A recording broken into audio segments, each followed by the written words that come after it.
blah blah blah blah blah blah blah blah blah blah blah blah blah.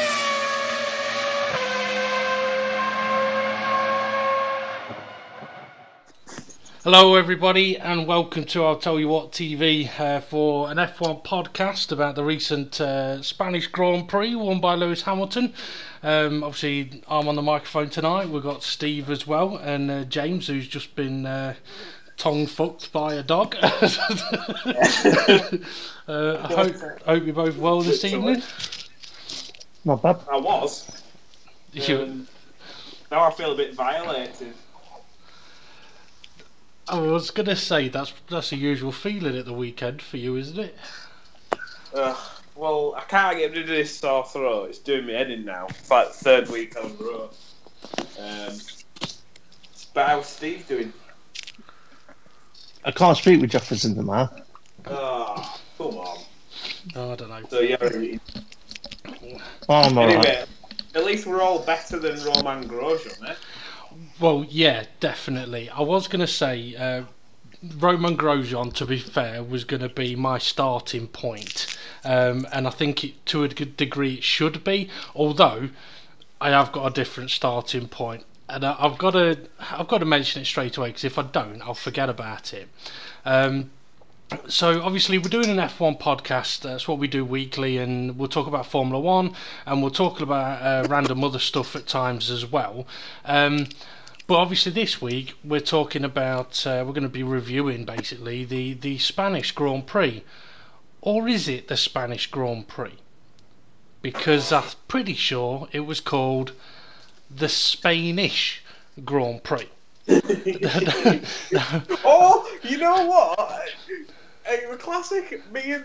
I was sat with my mum watching the race. I went to mum and dad's, and as I'm sat there, I just cracked up because when the virtual safety car came out, or the safety car, it was virtual safety car. But later on in the race, it popped up with message, and when I read it, I was in hysterics. It said, "Virtual safety car drivers must increase their speed by 40%." Did it? I said, should that mean decrease? Well, what it means is you need to increase your lap time by 40%. That's right. I read it as increase your speed. Yeah, you got to go faster. Let's go quicker. You got to go 40% faster. That can't be right. Bloody hell.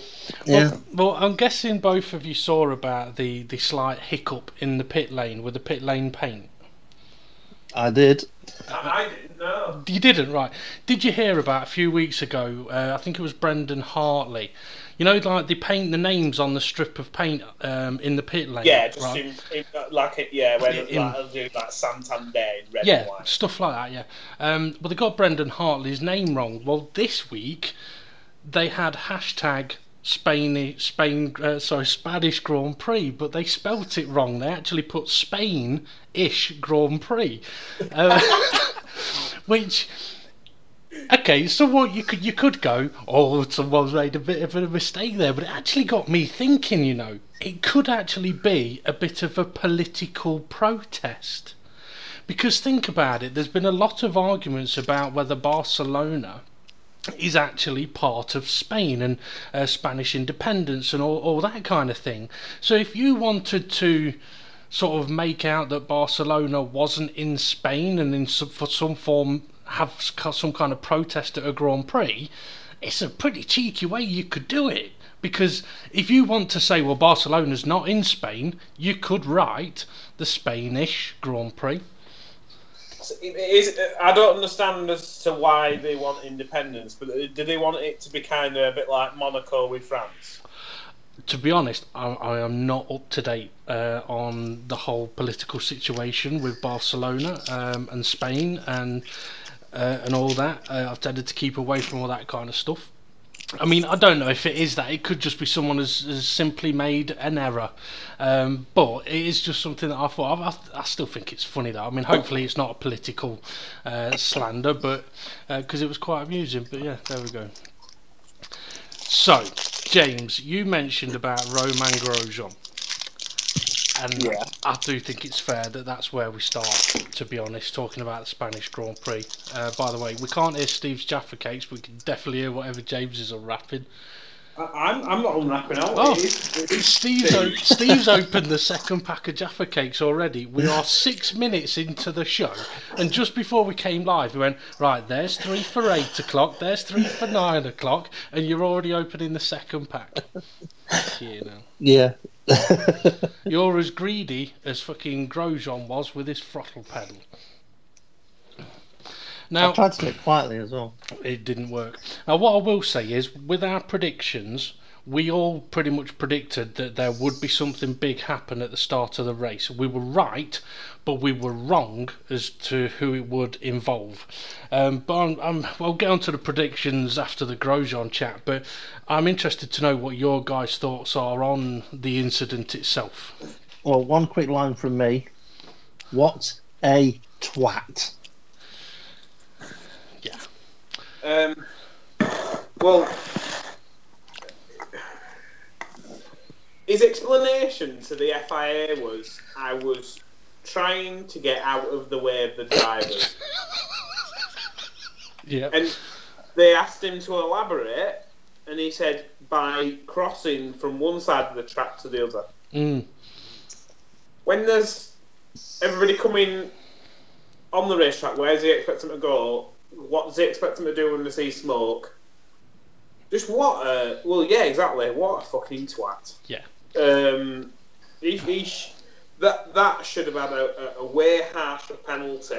Yeah. Because even if you watch it and you at the point where he's sideways, if he'd have just been off throttle, the car had just slid sideways. His tyres would have been fucked.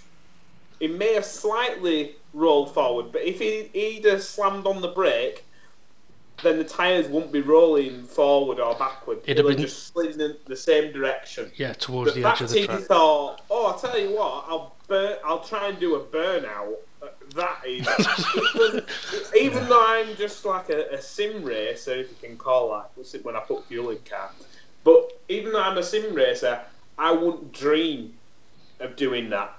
Just not... I would rather my own race be destroyed than take out... I mean, they only took out 2 cars. That could have been half the grid gone. Oh, yeah, easily. Well, let me just explain though, right? I did hear just after the race as well, this is what Roman Grosjean said. I tried to spin the car back round to get out of the way. That's what he said to the media. So he was trying to spin the car round. Now, I've been watching other people discuss this on YouTube. And basically, if you're in a rear-wheel drive car, in his situation, you're just going to pirouette. You're not going to... He would have had to have done... Basically, you think about a clock face. He wants to be driving at 12 o'clock. He's got the car facing at 3 o'clock. He's got to get the car. If he's going to put the throttle down, he's got to go all the way round, past 6 o'clock, 9 o'clock, back to 12 o'clock. Eating loads of with a Jaffa rear-wheel Cakes while drive he car. does it, yeah. Yeah, right. The only way he's going to have got that car to straighten back up is if it would have been a front-wheel drive car. Yeah. You can't pull the front back round by putting your foot down on the power. There's a couple of... You'd have had to have spun all the way around in a circle first. There's a couple of bits I looked at this. It's a dick move, right? He fucked up big time. But trying to be a little bit of objective, I started thinking to... other situations. I mean, to be honest, it reminded me a little bit of as an angry gamer who spins and goes "fuck it" and rams his foot on the throttle. Right? We all know them. But it did get me thinking about, okay, has there been any other situations because he definitely tried to spin that car around, right? But it did get me thinking, and there was one other example that I could think of that was almost similar. I'm going to take you back a few years. Michael Schumacher, Abu Dhabi, first lap, Yep. Mickey Mouse chicane at the end of Sector 1. Now, I don't know if he got tagged or whatever, but he ended up being spun around. Now in that situation, he was about to be sideways blocking the road. He did spin it a bit more, so he was facing the traffic, so he was creating less of a barrier, and a car hit him. Now, you could say that perhaps Grosjean tried to do the same thing. The big difference, though, was Schumacher did it under control with hardly any tyre smoke. Grosjean did it trying to be a fucking magician, or it actually reminded me of Days of Thunder. You know what I mean? It's like, go high, Kyle, go high. Yeah. Cole guy. I mean, it's actually shouldn't mention Days of Thunder. It brings back bad memories from a few podcasts ago. James is thinking, oh, what? He'll get it in a bit. But it really was a shitty move. Was that when Steve shit himself? No, that was when it was on the quiz where Steve gave me a question and I got it wrong. That's Days of Thunder, that is. Yeah, it's Days of Thunder, that is. No, it's not. It's Top Gun. So yeah, I mean, you were right with what you said, James. If he wanted to recover that car, he should have just hit the brakes and carried on sliding out wide. It'd have been the best thing he could have done. But because of what he did do, it totally fucked up James's predictions for who would get on the podium. Straight away. It wasn't just the fact that Hulkenberg ran. I was like, well, I said he'd get on the podium, so then I was like egging on Carlos Sainz, but clearly that Spanish circuit sort of showed up which cars. I mean, even I'm getting a bit disillusioned with the pace gap between certain cars. Well, it's getting to a point where you've got everybody else battling. You've got Renault, McLaren, Haas, well, half the Haas. Even bloody Charles Leclerc in the bloody Sauber, he's getting in there. And I've got to say, I forgot to mention in last week's race, I watched Baku back after we did the commentary, and I forgot how well Leclerc, Ericsson, Stroll. I think we were in front of Raikkonen for about sorry, James, we lost you there for a minute. You hear me now? Yeah, who were you on about? Sorry. Charles Leclerc. Right, okay. I was saying what a good job he'd done at both Baku and hang on 1 second. Yeah, T is coming. James has had his orders to place an order. That's it. I'm destroyed. I can hear you too. It's coming. Oh dear. You have to tell us so can everyone else listening. But yeah, I mean, Leclerc did do well. Absolutely fantastic. He did. The pace gap between Mercedes and Ferrari is hardly anything. Then Red Bulls, no offence, but Red Bulls, unless there's a tyre advantage, they've got no chance. They might win the odd race here and there, but they've got no chance in Title 5. Then there's just like a massive gulf back to everybody else, and it's just like... Well, looking at qualifying, Lewis Hamilton did a 1:16.1, Bottas a 16.2, Vettel a 16.3. So the Ferraris there or thereabouts. Raikkonen did a 16.6. And then you got Verstappen and Ricciardo both doing 16.8. So 0.7 of a second between the Red Bulls and Lewis Hamilton and the Mercedes. That's a lot for them to be behind. But hang on 1 second. So after the Red Bulls, you then had Kevin Magnussen, who was 0.9 of a second slower than Daniel Ricciardo in the position ahead of him. And on soft tyres. Yeah, but it was 1.4 seconds off the pace of Lewis Hamilton. So you got 7th place is 1.5 seconds off the pace. I mean, I actually wrote down in my notes, I need to grab them actually, I wrote down in my notes that, where was it? By a certain lap,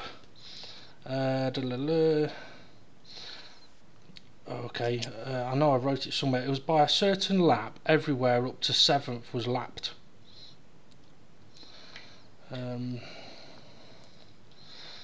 pretty sure it took till there was a certain lap I noticed as well where lap 47, 7th down were all lapped. Yeah, that's nothing new. I mean, there's been many races in the 80s where the front three cars would lap the field. Yeah, but that's the 80s. I know, but they were some of the best cars out there. Well, there'd be many different arguments about that. People would say that only the front cars were the best cars. Yeah. I mean, James is right. The pace gap is massive. I mean, the way I look at it is a lot of teams brought big updates to Spain.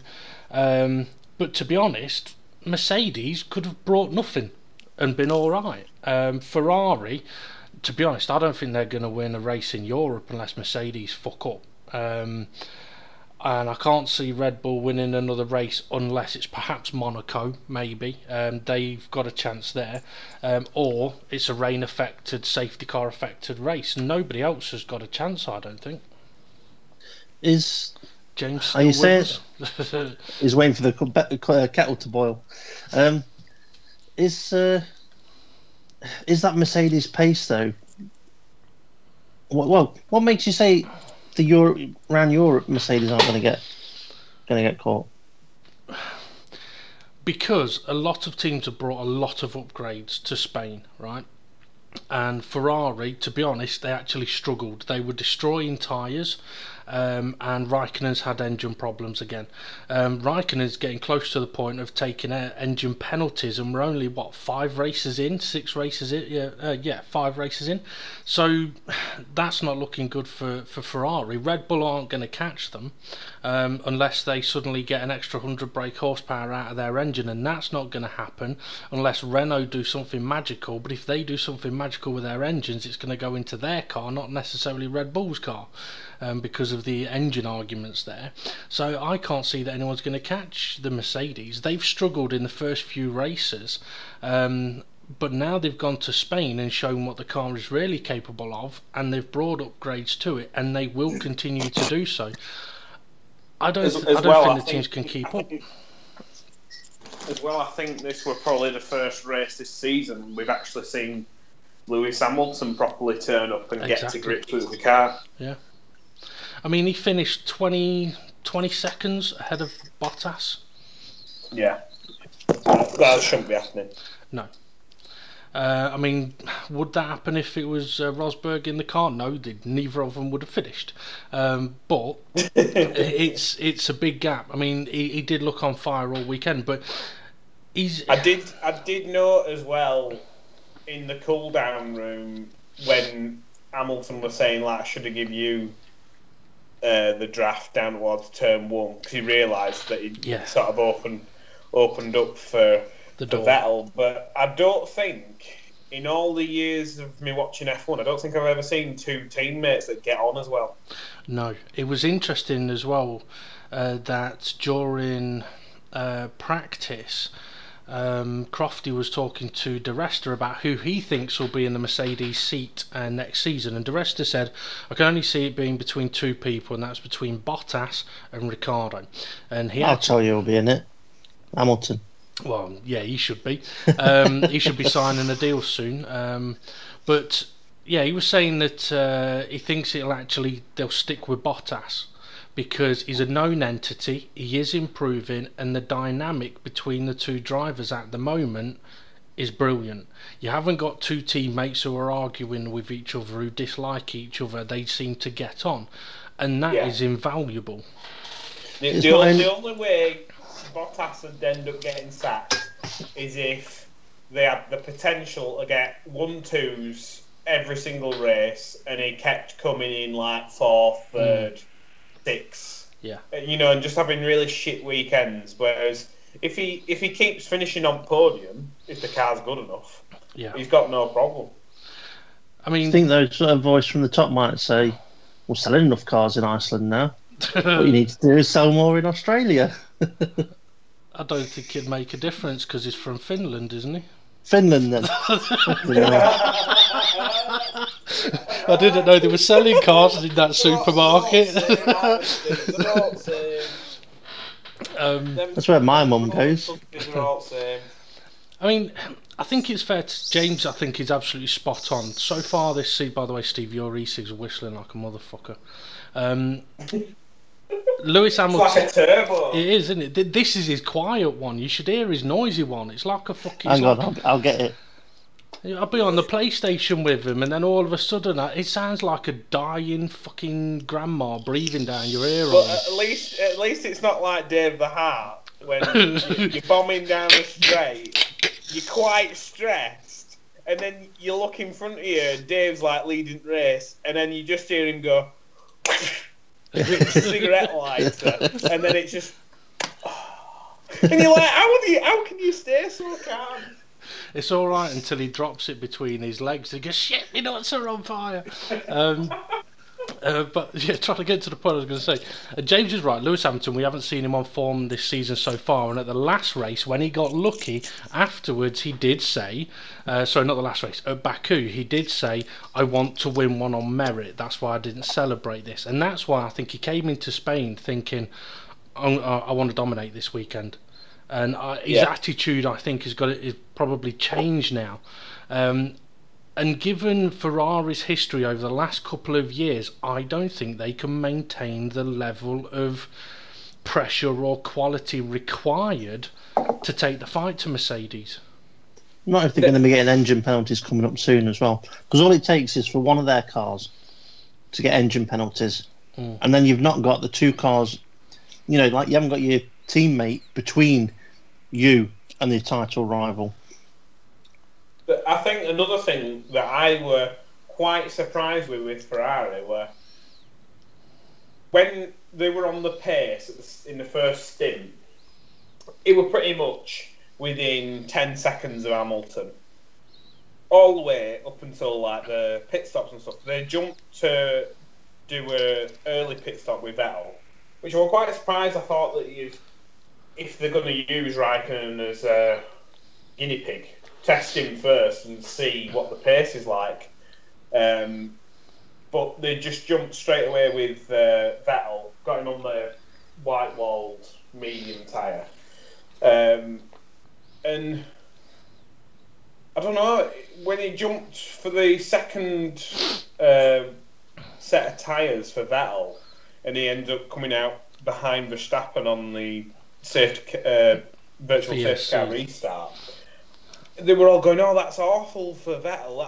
That's rubbish," and all this. And I was thinking, well, no, he's had the pace all the way through this race to beat the Red Bull easy, even if he is on different tyres. Yeah, he's in a Ferrari compared to a Red Bull, and on a straight, he should blitz it. Yeah, I actually couldn't believe how little pace he had to get past Verstappen with a damaged front wing. Yeah, I mean, I were a bit like, what? Come on, you can do this. I mean, okay, Vettel had a good start to the race. I was surprised he didn't crash into anyone, to be honest. He did have a good start to the race and he was in a decent position, but Hamilton just disappeared.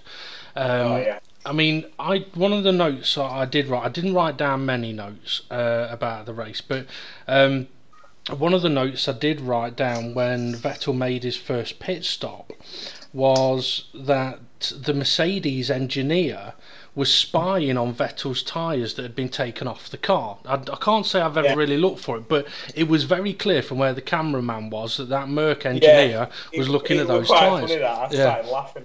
Now, they did say afterwards that Vettel was getting through his tyres somewhat chronic, killing his tyres. So I can kind of understand the earlier pit stop, because if it's a potential one stop but maybe a two stop, if you're going to go two stop, you go for it proper, give yourself plenty of time. Now, they fucked up with the VSC in the fact of they didn't consider another car pitting behind them, which then led to Vettel being held in his pit box, which cost him a second or two, which then meant that Verstappen got ahead. But like you, James, I was surprised that he couldn't actually get past him. But I will admit, I fell asleep on about lap 49. I woke up just as the race finished. I saw who was on the podium. I went to bed. I slept for about 12 hours, and I've not had a chance to watch the last 11 laps of the race. But I do know that Ricciardo spun. He spun under that. He spun under that VSC you spoke about. Yeah. Right. But tell you what, right? From lap 49 to the end, you missed nothing. I was not surprised. From lap two, really, you missed nothing. Well, I'll tell you what, I mean, over the last few weeks, I've sort of gone through my notes, so seeing as we're still early on, I'm going to go through my notes and get that out of the way early on, because there's not that many of them. So it starts off with Grosjean and Hulkenberg out, and Gasly. Why full throttle, dickhead? Should they have red flagged that start? Yeah. There's a lot of debris. Yeah, I thought that. How many laps were it under safety car at start? 6. Yeah. That's what I was saying. You do 3 laps safety car, and if it's still debris on track, red flag. Now, interestingly, Mercedes have released a video recently of their radio discussions between their pit wall and their driver as to the Baku race with the VSC and the safety car, the Red Bull incident and stuff like that. And part of the conversation was quite interesting, and one of the things one of the engineers says was, I think Charlie should red flag this and do a standing restart. Now I'm wondering if they're putting off red flagging a race because it would be the first time using a standing restart in a race. Yeah, they probably are. They're probably shitting themselves. Because it hasn't been tested in the other formulas yet, I don't think. And they usually do like to test things in the other formulas, so that's a possibility as to why they haven't red flagged it. But every time I see safety car being out for 4, 5, 6, 7 laps or whatever it is, I honestly just think we're wasting laps here. We're not getting to see the race. We're just watching cars drive around. Oh, I think. Well, it summed up the race when I got home and Vicky went, "You're in a bit of a mood." And I went, "Am I?" And she was like, "You're doing me head in." And she went out. So I must have been in quite a bit of a pissy mood. Yeah. And before I set off, I was great. I was fine. Fair enough. Maybe it's because Lance... But that just shows you how much of an addict you are. But the race was so poor that it put me in a shitty mood. Yeah. I didn't even realise it. But, I mean, the amount of times it cut to somebody, and I'm like, why is it cutting to them? And then it went, oh, there was an overtake. We'll show a replay now because we were cutting to somebody in the garage. I'm just like, for fuck's sake. All they've got to do is spot an overtake. Oh, the one moment where there's going to be an overtake, let's show somebody in a garage picking a nose. Yeah. It's like, why the... Oh, I nearly lost it. Now we know why Vicky said you were doing her head in. Now, admittedly, of all the shit that happened at the start, Lance Stroll, for the second race in a row, gained 6 places at the start.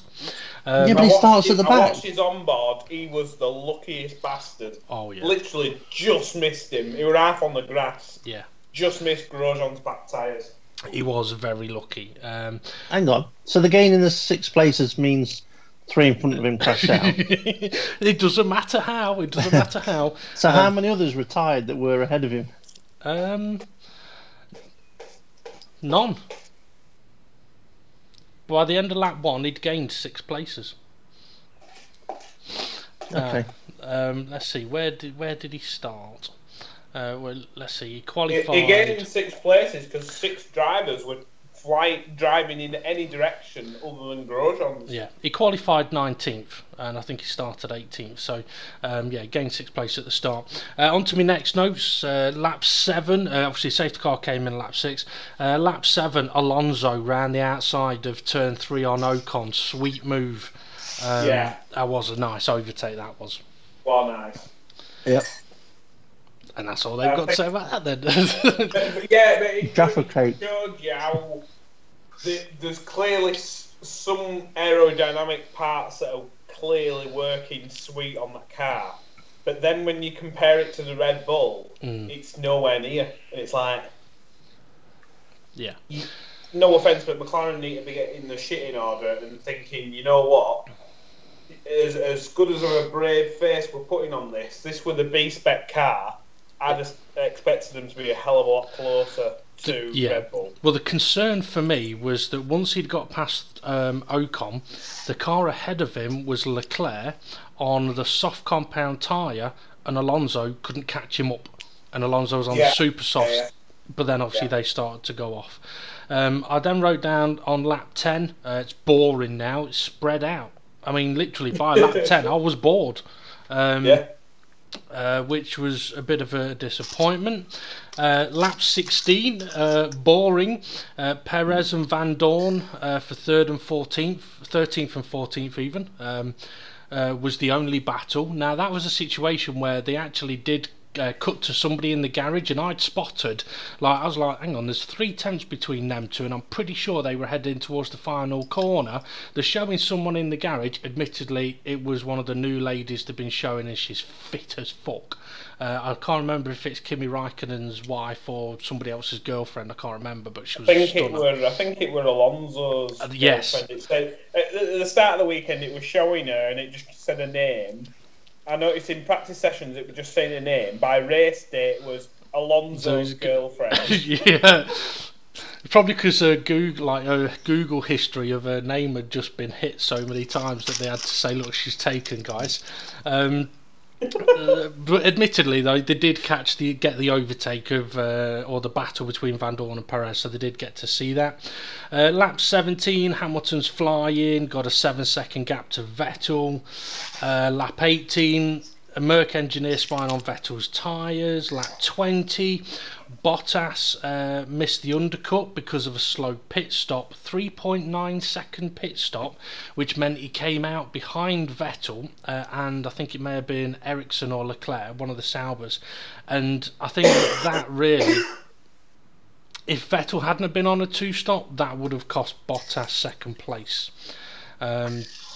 Let's see, lap 25, Kimi slowed, what the fuck? I actually thought that was when he slowed down to let Verstappen through, and I thought then that he should have just jumped in the pits, but turns out he was letting Verstappen through, he wasn't going to block him, and then obviously he had problems with his engine, which is not good for Ferrari at all. Lap 28, Sainz and Ericsson almost having a massive crash. Can't say that I remember that now, that's how memorable that wasn't. And then lap 40, boring again. Leclerc doing well, P8, holding off Alonso. And to be fair, Leclerc has done quite well recently in a car that at the start of the season we thought shouldn't probably really be on the grid. Okay, let's see, lap 40, Ocon out, engine, his engine went, VSC deployed. I actually wrote doesn't need it, because he'd pulled up at a service road, so I was surprised that they did bring out the VSC for it. Yeah, I think, did somebody else, I can't remember if it was the same place, where somebody retired at the pit lane exit. I know that one of the Toro Rosso. That was Van Dorn. Right. Yeah, I was surprised that they even bothered, because I just thought, well, if there's going to be a high-speed crash, I doubt they're going to head in that direction. Because they'd have to hit a concrete wall and go through that to hit the mountain. Yep. Then obviously Vettel pitted, and I had a slow stop, and that's how we lost out to Verstappen. On the restart, actually, I mean, what did you think of Verstappen hitting the back of Stroll? It reminded me of Sebastian Vettel-esque, just really clumsy. Yeah. I mean, I remember Vettel behind Ricciardo when he were bitching and moaning when he were at Red Bull, and I think Ricciardo warmed up his tyres and he went, he just drove into me. It's like, no, you just sped up as he were going left and right. Yeah. He will lucky to get away with that, because that could have been end Verstappen's race. It could. I mean, would you class that as he's been involved in a collision every race? Yeah. But apart from Australia, he just spun, didn't he? But every other race, he's touched another driver. Yeah. And lost bodywork. Yep. Alonso made an overtake on the restart. I must admit, it was smart, that. Really smart. The way that Alonso's driving, I must admit, I would like to at least see one more season with him in a potential championship winning car. Oh, definitely. Because, I mean, I've never really been a big fan of his, but I think I've grown into a fan of his over the last few years, because even in a shit car, you see him driving Yeah, it in a very brilliant way. I think the last year, which you had really solid drivers and a fair few teams actually possible to fight for a championship, was 2010. Alonso at Ferrari, Hamilton, Button at McLaren, and Vettel and Webber at Red Bull. You had all them fighting for a title. Yeah, the Red Bull was more dominant than the rest, but they all had their opportunities, and unfortunately Alonso's just been wasted the past 5 years. Yeah, he really has. And the last note that I wrote was lap 47, 7th down had all been lapped and Van Dorn out. So other than that's pretty much all I wrote about the race itself. I didn't think it was the most entertaining of races at all, to be honest. I normally gauge entertainment factor through if I'm with my parents. Now, the first few races I've just watched on my iPad at home, but I did think, something might happen, I'll go and watch it on telly at Mum and Dad's. So I drove on to Mum and Dad's, and they were like, race is going to start. So they're always there for the race start, because they know that's usually when action kicks off. My mum's probably more into it, mainly because I'm into it, than my dad. Even though my dad does like sport, F1 he can get bored very easy. And you know it's bad when on lap 2, obviously because safety cars come out, lap 2, my dad goes, I'm going to go out in garden and do some gardening. Right, so he's off. Right, so straight away I'm 1 down. It got to about lap 10, and my mum went, "Do you want a cup of tea?" And that were her way of getting out of the room. You know what I mean? I'm like, yeah. Made me a cup of tea, and then she were out in garden. So, but yet there have been races in the past where when they're shit hot, neither of them have left the room. Yeah. And it was quite clear that race was utter shite, because after 10 laps I'm sat there on my Billy Owen.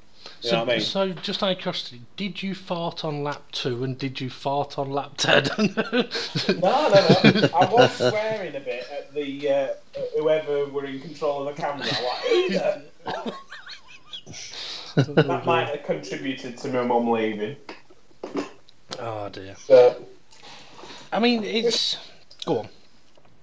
I just don't understand having so much money in Formula 1, but yet you can't get a decent fucking race director to show you the race. Go on, Steve, you were going to say something. I'll say normally the way we tell if the race has been shit is if Dave falls asleep. Well, no, not really. I mean, falling asleep was nothing to do with how the race was. It was just simply, I hadn't slept the whole of the night before. So I was like, do I stay awake to watch it or not? And I thought, no, I'll stay awake to watch it. And I was absolutely fine. And then next thing I know, it's the end of the race. So, I mean, I have tried to catch up with the last sort of 10 laps or so, but having seen the result, I can't imagine that anything did happen in those last 10-15 laps. No, because there were no more pit stops. Yeah. The only thing he missed were, I think, about 20 laps from end, Alonso just got past Charles Leclerc, and the next driver up the road was Carlos Sainz. And at that point, Carlos Sainz were about 25 seconds in front of Alonso. Yeah. And by the end of the race, I think he were like 7. So that McLaren is technically, on its day, quicker than the works Renault. Well, in Alonso's hands anyway. But it's still... It's just really... not because I'm a massive McLaren fan, but it is a bit depressing when you see a Red Bull that is off the pace lap a McLaren. Yeah. You're like, oh. I agree with you, but at the same time, I sort of look at it, and as the McLaren team have done as well, they have more points than they had in the whole of last season. Oh, so yeah. It's not where they want to be, but at least now when they say it's a step in the right direction, everyone can go, you know what? Yeah, you're right. It fucking is. You need to make a few more, but we'll see what happens. I mean, I wouldn't say that I'm concerned for Van Dorn, because I'm not a big fan of his anyway, but I can't see Van Dorn having much of a future there, because any prior arguments of the car's not good enough to let me show you what I can do is null and void now. He needs to be right on Alonso's tail, and if he isn't, he ain't going to be in there for very long. Now, when you've got a driver that's going to be, I'm not saying Alonso's going to be retiring, but if you've got, say, someone like Felipe Massa that was retiring and a young guy coming in, basically, the young guy coming in should be quicker than the retiring driver. Yeah. You know, or at least on the same speed. In my book, anyway. Yeah, I mean, it'll be interesting to see what McLaren do, because Alonso is supposed to, from what I've been reading, is supposed to be deciding his future in the near future. It is looking like it will be his last season, but we'll have to wait and see. And there's a few interesting drivers that aren't in Formula 1 at the moment. There's a few youngsters coming through, but I can't see McLaren going with two youngsters that have never won a race. Because if you think about it, if they replace Fernando Alonso with a youngster, there's no race winners in their team. That'd be. I mean, I'm trying to think, when would the last time McLaren would have had two drivers that had never won a race? See, these two, no idea. I've no idea. Hang on. David Coulthard and Mika Hakkinen. Well, there you go. And how long ago? That was what, 90s, early 90s? Early 90s, late, yeah. mid-90s, something like that. So that was quite some time ago. Kubica's an interesting one. I mean, obviously he drove in the practice session on Friday. I was wondering what your thoughts were about how you thought he got on, how you thought Williams got on. Didn't he say he was embarrassed to drive the car? That's what I've read a little bit about what apparently he said, which is the car is an embarrassment to drive because it is uncontrollable. Well, I can't. I remember seeing a headline that he had said that the car is horrible to drive, which kind of could take a little bit of pressure off the current drivers. So I think what he was trying to say was, look, for all of you that are saying if I was in the car we'd be like in the points, you're wrong. Now, you can only either believe what he says or not. If he's driving the car and saying, look, it's a bag of shit to drive, you either believe him or you don't. I'd be tempted to say I'd probably believe him, because if he's also saying, look, the car's shit, then perhaps you do have to take a different approach on their current drivers. But I'd still argue, well, how are you going to fix it if two of your drivers are fucking rookies? Yeah, but I think Dave, sorry. I missed it. I thought I misheard you then. I thought you said Wookiees. Wookiees. I'm not even going to try, mate. That's what Honda thinks going to drive their car. Yeah. We got two Wookiees in car. But I mean, I would like to see Kubica in the car instead of them, but I don't know if he'd want to be in the car. However, if a seat opens up somewhere like maybe McLaren, and Robert Kubica's available, and he is a previous race winner, and he is experienced, you never know, he might make a move. That's got them thinking now. Yeah, I possibly would.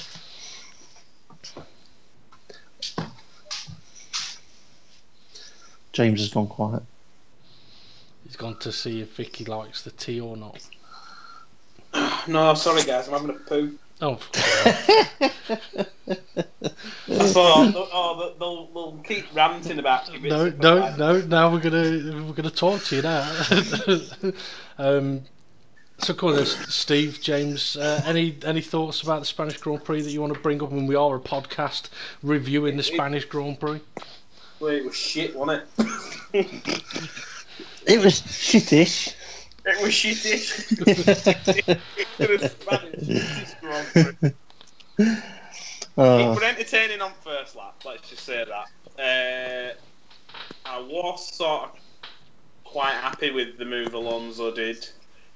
on Ocon. But apart from that, I can't remember what else that I were even bothered about apart from the bloody camera work. Steve? I'm trying to remember if there was anything of noteworthy else other than what you... That tells you a lot, Steve. Trying to remember. Yeah. I mean, the previous races, right? I mean, basically, I get a piece of A4 paper and I fold it in half, right?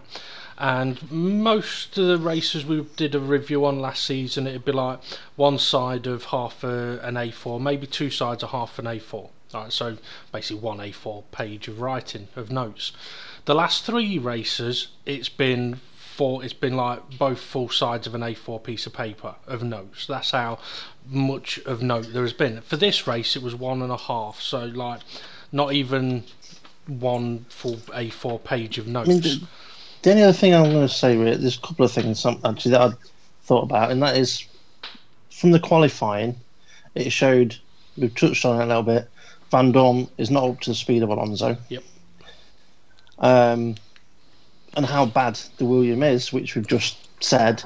But regarding the Williams and also any other cars that are near the back, next season, in the 2019 season, when the front wings get get modified, simple, when the new rules come in with that.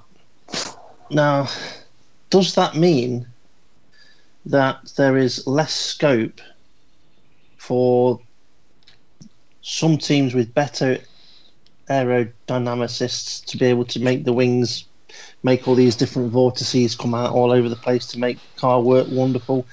Are there other front wings going to be more neutral across the board, meaning that if you've got a Williams that's got a Mercedes engine, it's going to be closer to the Mercedes car because the front wings are the same? Basically going to be the same front wing on the car. To a degree, yeah. I believe so. Yeah, I'd be... Well, that's what I'd hope anyway, because we can't have... The pace gap is a fucking joke. It is. I mean, one thing that you can pretty much guarantee... It's like... Sorry, Dave. It's like 3 different categories of Formula 1 in one race. Yeah, the last category is Williams. Yeah. And Grosjean. He's definitely in a category. He's in the Maldonado category at the minute. Yeah, with the front wings, I mean, they obviously want to make them simpler, and there's not going to be a lot of room for teams to adapt them. But what I will say is, Ferrari have shown this weekend that they will push the rules to the absolute limit. I mean, I've got a picture of their mirrors. We talked about it on the podcast a couple of weeks ago. Steve brought in the topic of hanging the mirrors off the halo. Ferrari have obviously used it at this race. So what was your guys' thoughts of when you saw the Ferrari's wing mirrors? Well, knowing that they've now been banned from that race onwards, yep, and that decision was made before the race, the FIA have looked at them and gone, you can't use those like upper wings to hang your mirrors because they are aero parts, so that is now banned for the next race, those that type. I think the FIA bottled that. They should have said that's not allowed, you can't race this race. Yeah, that's what I'd have called it.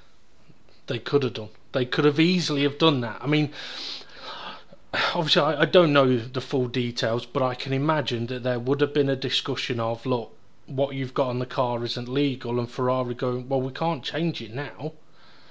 And that's when the conversation comes along of, okay, well, you can run it this weekend, but after this weekend it's banned. But that's the short version of it. Fucking hell, James, that was a big shit.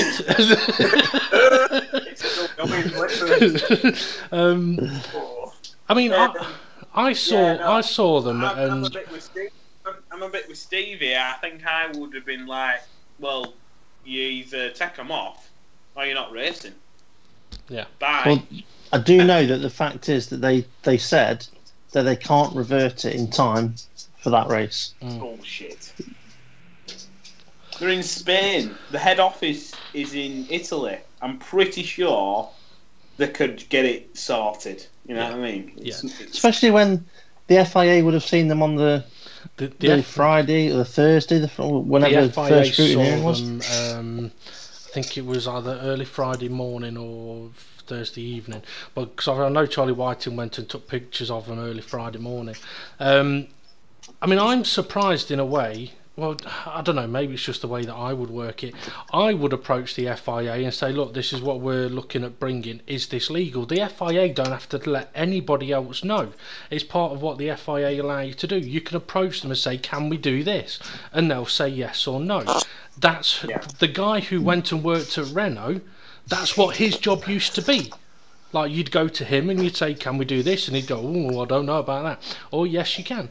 So they could have gone to the FIA and asked, but obviously they haven't done that.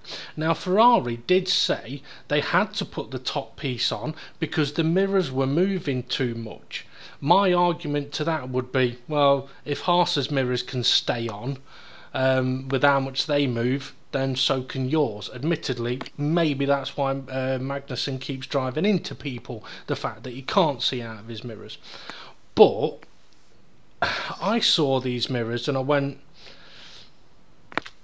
what happens then if a wheel hits that? This safety device, which is to protect the driver, what happens if a wheel hits that? Now, okay, you could say, well, the mirror's in exactly the same place, it'd be no different. Well, that may be true, but you've now got more carbon fibre just above and in front of the driver. So if that gets hit, where's that going? Where's that bit of carbon fibre going? Towards the driver. How safe is that? It's not. Yeah, exactly.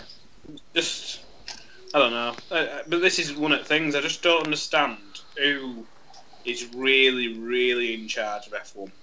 Like, I understand who really is the bloke with the tash, but who's the bloke who walks into the FIA and goes, get that fucking ripped off now?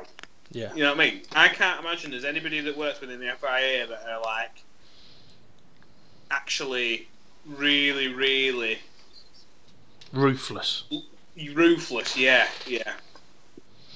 I mean, it's like you said with Grosjean, his penalty is a 3-place grid drop at the next race. Have a look at what Sergei Sorokin got his 3-place grid drop for from Baku. Yeah, exactly. I mean, I don't understand exactly why he got. I understand he got a penalty for the contact earlier on, but they also mentioned about the contact with Alonso and Hülkenberg. But what exactly could he do when he has two cars? The thing is, he didn't get no penalty for that. The penalty was simply for driving into the back of Sergio Perez. That was it. That was what he got a 3-place penalty for. But then Grosjean gets the same. What impact did that have on Sergio Perez's race? Perez, he got a podium. He did have to pit on the first lap because of damage. But, like I said, I mean, he got a podium. But then Grosjean comes along, creates a fucking a Spanish cloud of smoke. Surprised there wasn't a fucking bull driving through it. Wipes out 2 other cars, affects pretty much everyone behind him's race, and gets a 3-place grid penalty. It doesn't make any sense. And then you've got Kevin Magnussen, who's purposefully driving into people or trying to... I mean, I'm guessing you would have seen the Magnussen on Leclerc, I think it was, or maybe Gasly. I'm pretty sure it was Leclerc. Yeah. In practice. Yeah. I mean, he's overtaking him on the main straight, and Magnussen's like, nah, fuck off. It's like... Yeah, I know. I don't understand why the FIA don't just clamp down on it. I just don't understand why they're so pussyfooting about. And like with the thing with Grosjean, my letter of the law would be: look, you've really, really fucked up here. Back of the grid. That's what it'd be. Yeah. But then, having said that, he started at the back of the grid, fucking Baku, and he still ended up putting it in the wall. And my reason for saying back of the grid would be, right, at least if you're at back of grid and you spin, you're not taking any other fucker with you. True. See, now interesting. No, but he won't hit the brakes, though. He's got more cars in front of him to... Yeah. Now, that in the gaming world, it was a penalty that we implied for people that fucked up race starts would get a... potential qualifying ban, because if you couldn't start a race safely, then it's better off to have you at the back as long as you do it the brakes. And that was our concern then, wasn't it? That you put them at the back, but what happens if they don't stop? But I mean, hopefully Grosjean will learn. I mean, hopefully he's just going through a bit of a shitty spell. But considering how good the Haas was at race 1, they've been pretty shit since, other than Kevin Magnussen, who finished 6th yesterday, on Sunday. Oh, way up. What you done? I've just seen some. I don't know if this is right or not. You know the flashing light at the back of the car for when it's raining? Yeah, and the harvesting, yeah. Harvesting. The Mercedes-Benz team on the very, very edge of the rear wing, they're having flashing lights on there as well. I'm thinking that looks actually quite good. I'll show you a picture of what they're running in a little bit of testing. Okay. Those pictures. Well, while you do that, I mean, regarding this Ferrari wing mirrors, why are you saying that to us? Regarding these Ferrari wing mirrors, right? If Ferrari are saying that the top piece is to keep the mirrors from shaking, what are they going to bring to the next race to replace it? And do you have any theories as to why they were the only team that took that approach of trying to put the mirrors on the halo? So, they just want to because they were the only ones that thought they would have enough bollocks to try and run in a wing on top of it. Ferrari trying to gain an advantage. Now, with the picture that James has just sent, I'm not going to try and show it.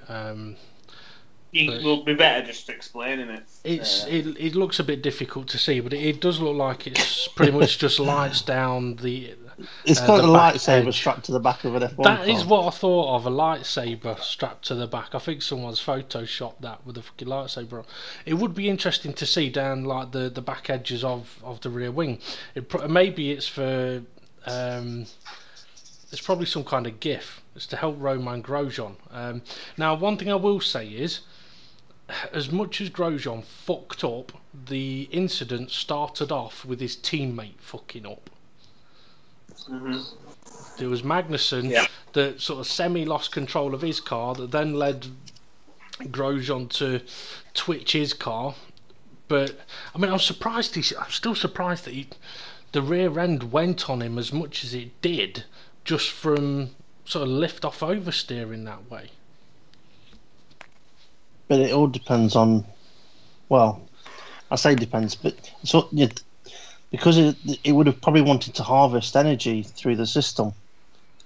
So would it not exacerbate the lift off oversteer? That's a big word for you. Because it wants, I know, because it's wanting to charge the energy that's coming back through the drivetrain at that point. It could have been. It could have been. I just thought it was a little bit of an odd one. Okay, so yeah, not a lot really much else happened throughout the race though. Just wondering though, James, what you thought about when Brendan Hartley fucked up in FP3 with his big crash up at turn 9. You mentioned the other day about it's a blind entry, but what did you think about his shunt that he had? I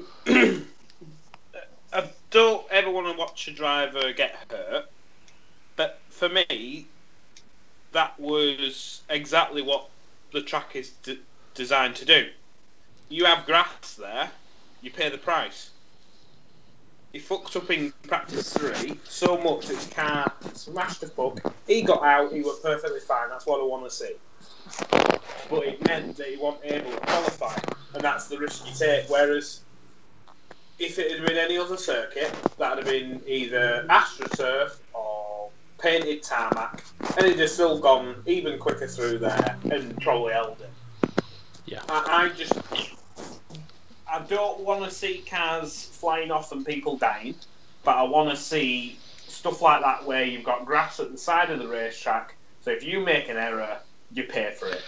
You've just reminded me, James, of something, right? And it's something commentator said. I think it was Brundle might have said something. And I can't remember the exact situation or which corner it was or whatever. But he said something along the lines of, is outside the track limits, he may not have gained any time by doing that. Hang on a minute, let me try and get his.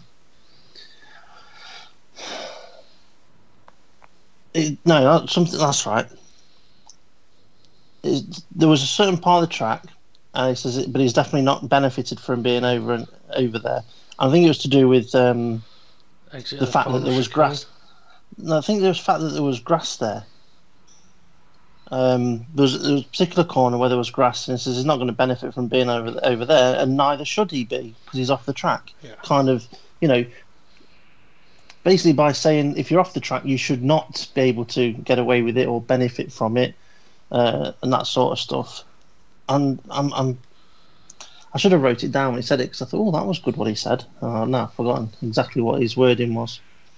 Well, he's always been an advocate of if you go off the track, it should punish you, and not by a minimal tenth of a second or half a tenth of a second. If you go off the track, you should be punished for it.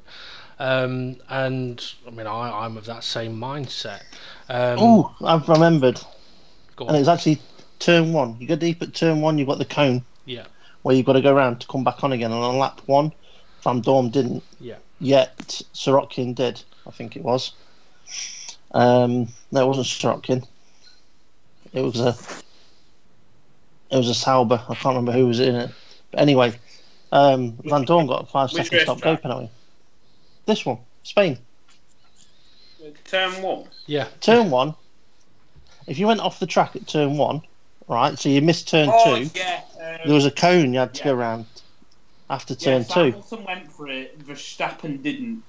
That was last year.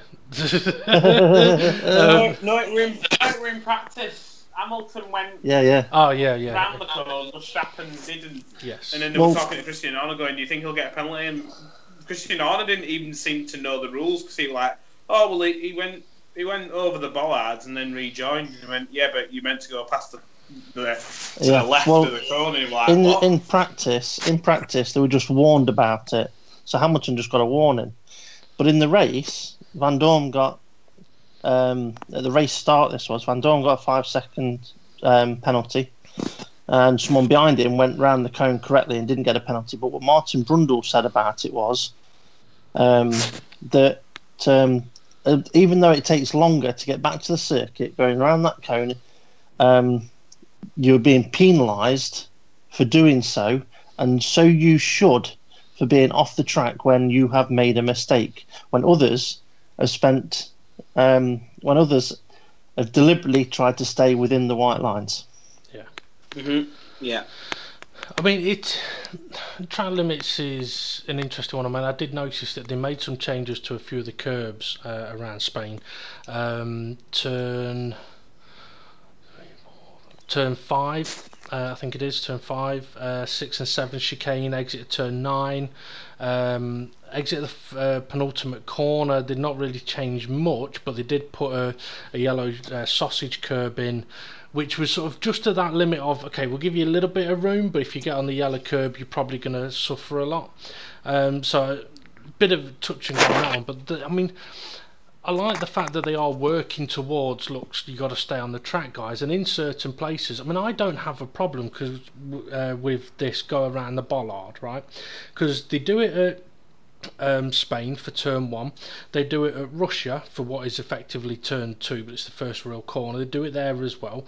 They do it at Monza at turn 4 chicane, where if you go off there, you've got to go around the service road, and I think that's right as well. I mean, we even implemented had that implemented into the F1 league that we were running, and it worked really well because it just stops people from gaining any kind of advantage from being off track.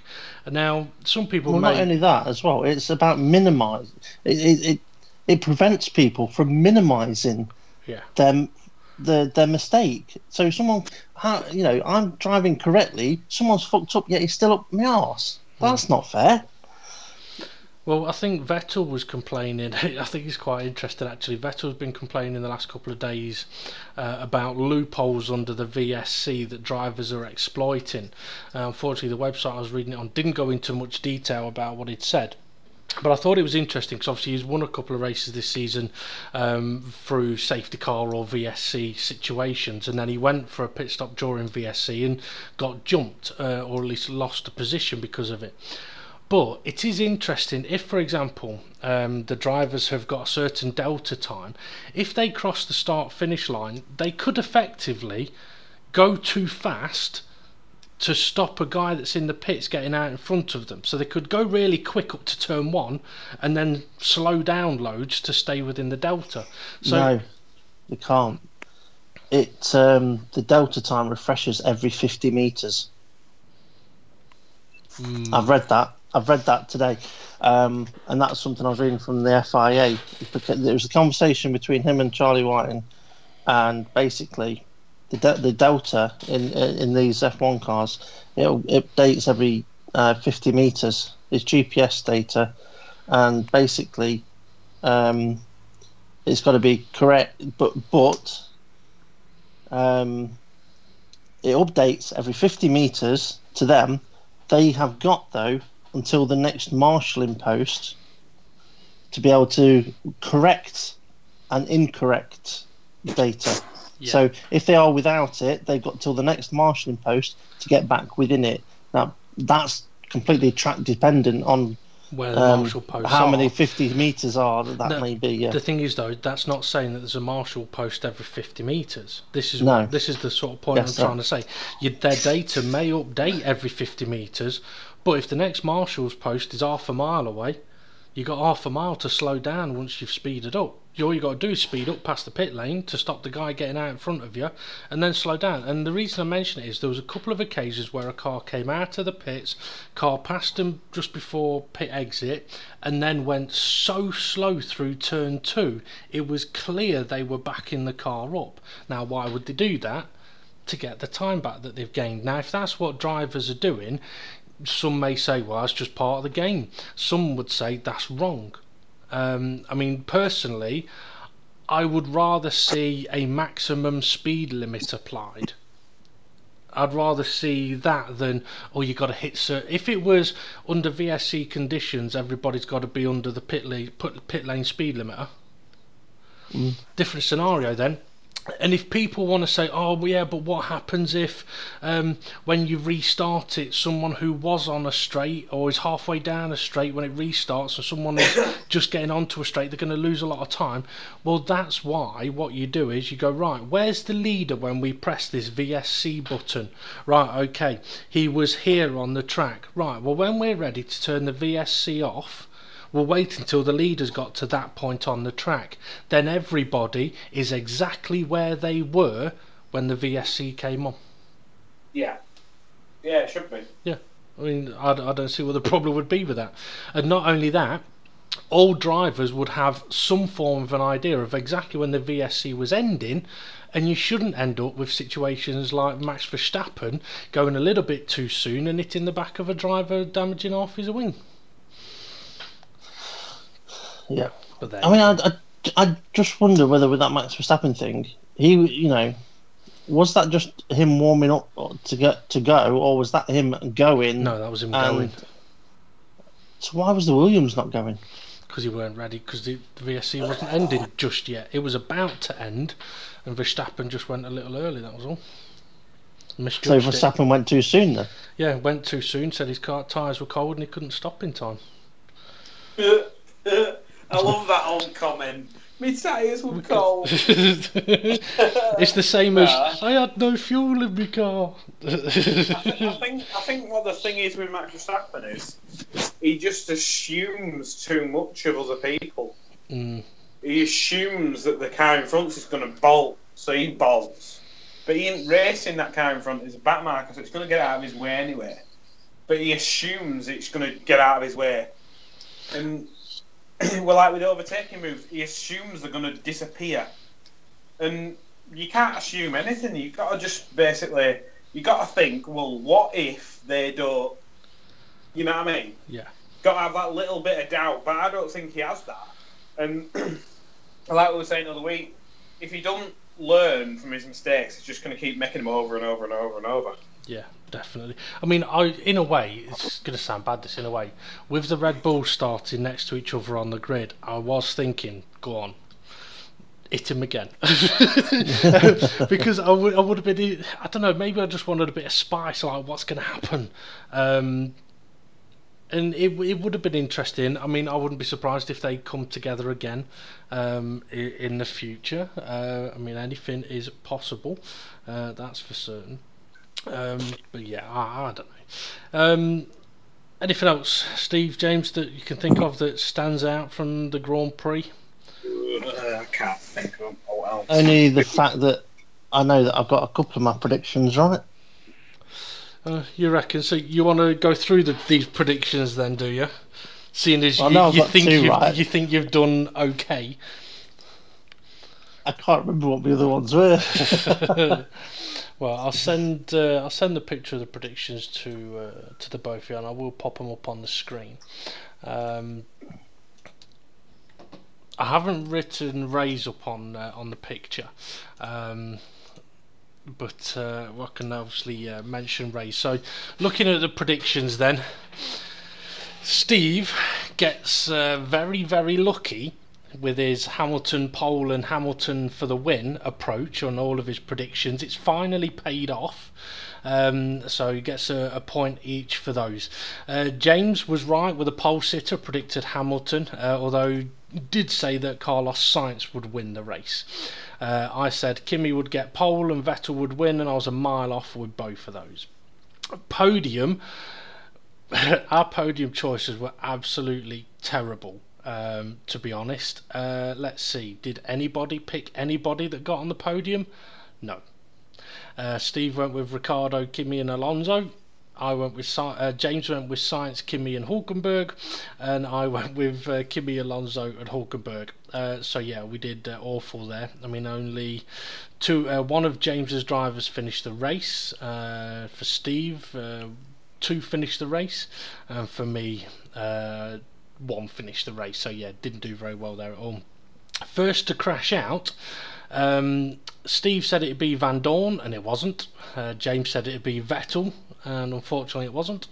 And I said it'd be Verstappen, and clearly it wasn't there. Ray, though, he did say that pole would be Vettel, winner would be Bottas. Sorry, Ray, shit out of luck there. He said Bottas, Verstappen and Vettel on the podium. Not far away.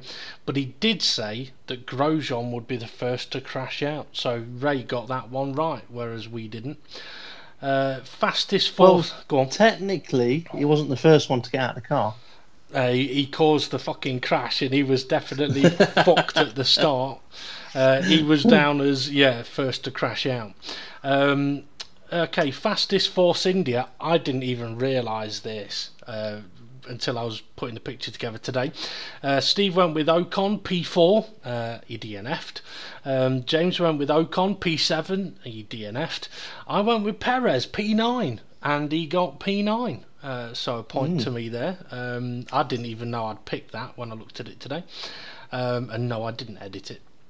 Let's see, Ray went with Perez P7, so he wasn't far away.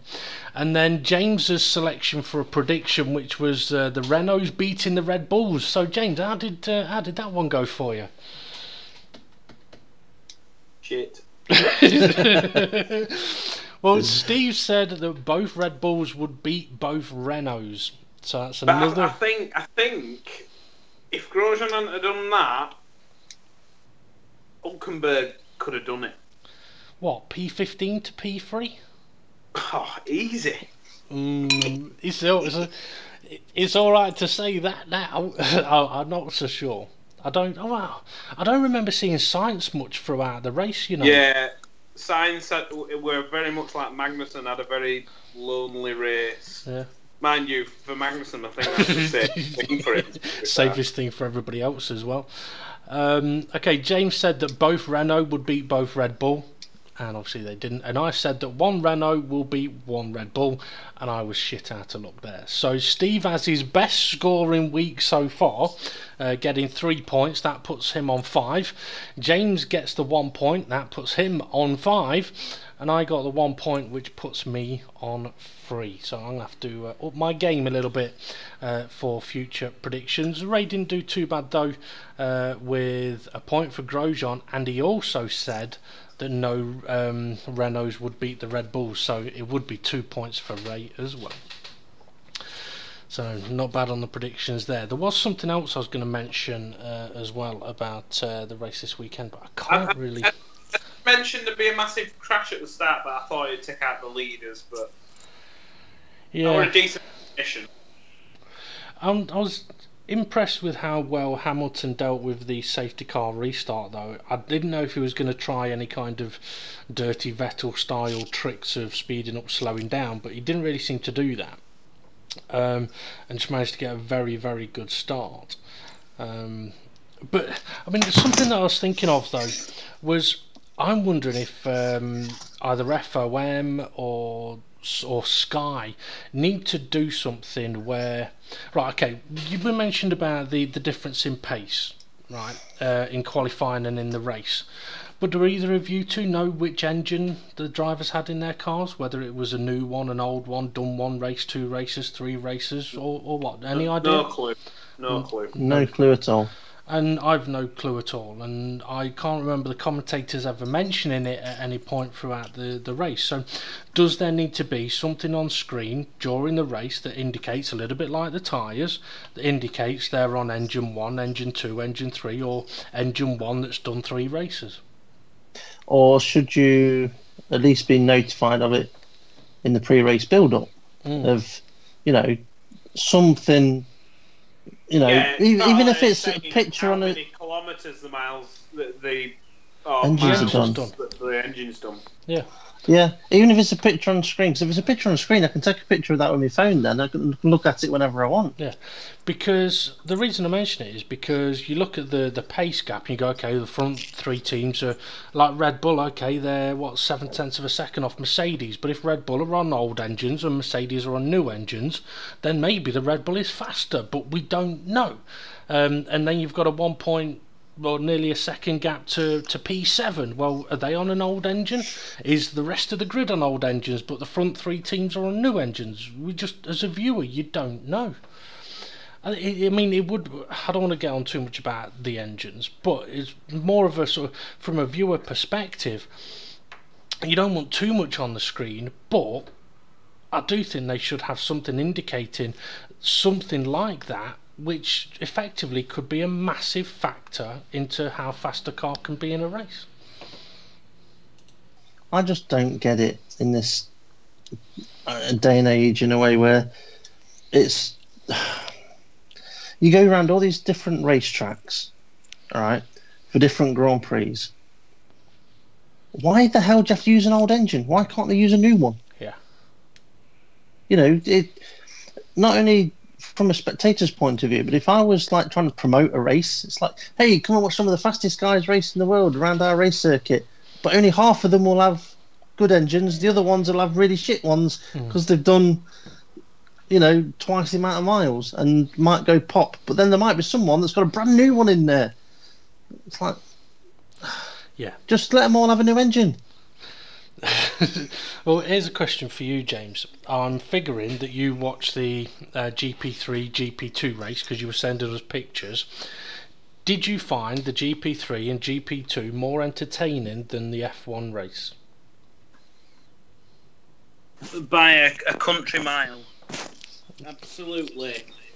Entertainment from start to finish with both. And then that's it. I think that's the tease of F2 and F3 is that you sat there going, well, if the races are this good, then the F1's going to be brilliant. And then you get to the F1 and it's just shit. Yeah. Like, I think, like, Lewis Hamilton got out of his car and he went, oh, it was really, really exciting. And from his point of view, I bet it was bloody exciting. You know, they're bombing around at 200 mile an hour. But it's just... well, this is it. I think I've just got so used to DRS overtakes that when a real overtake happens, like Alonso going around the outside of Ocon, you actually appreciate it. You're like, fucking hell, that's good. Yeah. And that's why it needs to get more simplified, even if that means that a load of engineers feel like they're having their hands tied behind their backs. Tough shit. If it means that the sport's amazing, I'd rather have that. Yeah, definitely. I mean, we could talk all day about aeros and engines, and if people want to hear that, check out our previous podcast. But it's, in a way, it's the same old story, in that if the engines are too far apart and they've got to... It's a little bit like, okay, if you've got one box of breakfast cereal and you've got to make it last 2 weeks when you'd normally make it last 1 week, your bowls of cereal aren't going to be as full. And if you've got to stretch your milk out to last 3 weeks instead of 2 weeks, then you're not going to have as much milk out as... Well, it will go off as well. But it's not going to be as good. It's a little bit like, okay, when you order takeaway, do you usually share or do you order what you want to eat? Sorry, I'm eating a curry. I'm eating a curry, it just hit me sauce right at the back of my mouth. I'm like... Okay then, right. This curry that you've ordered, have you ordered dishes that you're sharing with the missus, or have you ordered what you want to eat and she's ordered what she wants to eat? No, I wish I could order. This is just straight out. This is out at freezer. All right, fair. But it's burning my head off, and I'm eating it alone. You know, lonely man. Where's my violin? no rice, no barges, no naan bread. Oh, I wish, but I'm just making most of it. But yeah, ignored the question brilliantly, but yeah. I forgot what the question was. Steve, God, you know the question. What was it? Right. No, okay, I'll answer it. All right. Do I order to share or do I order what I want? It's always a compromise, isn't it? I always order in what I want, but I have to share it. Mm. And when you have to share it, it's not always as good as when you get to just eat what you want. No, because you have less when you have to share it. Exactly. So the metaphor works. I mean, I do know that Ross Brawn has said he wants to bring in simpler engines, cheaper engines, and I think what they should do is say, right, we're going to bring in a simpler engine, a cheaper engine, and we're going to allow you to have more of them. So, okay, you may end up spending the same amount that you are now, but the engines are going to be simpler and cheaper, meaning that hopefully the gaps will be closer between the engine suppliers, and that'll make a big difference. I mean, I've watched a few GP2 and a few GP3 races, and they have been thrilling to watch. And as James do they have engine rules? Well, they've got an engine. No, but you know what I mean? As in, so many engines for the season. I'm not entirely sure. Or is it because it's just a simple, straightforward engine that they're just put a new one in whenever they want?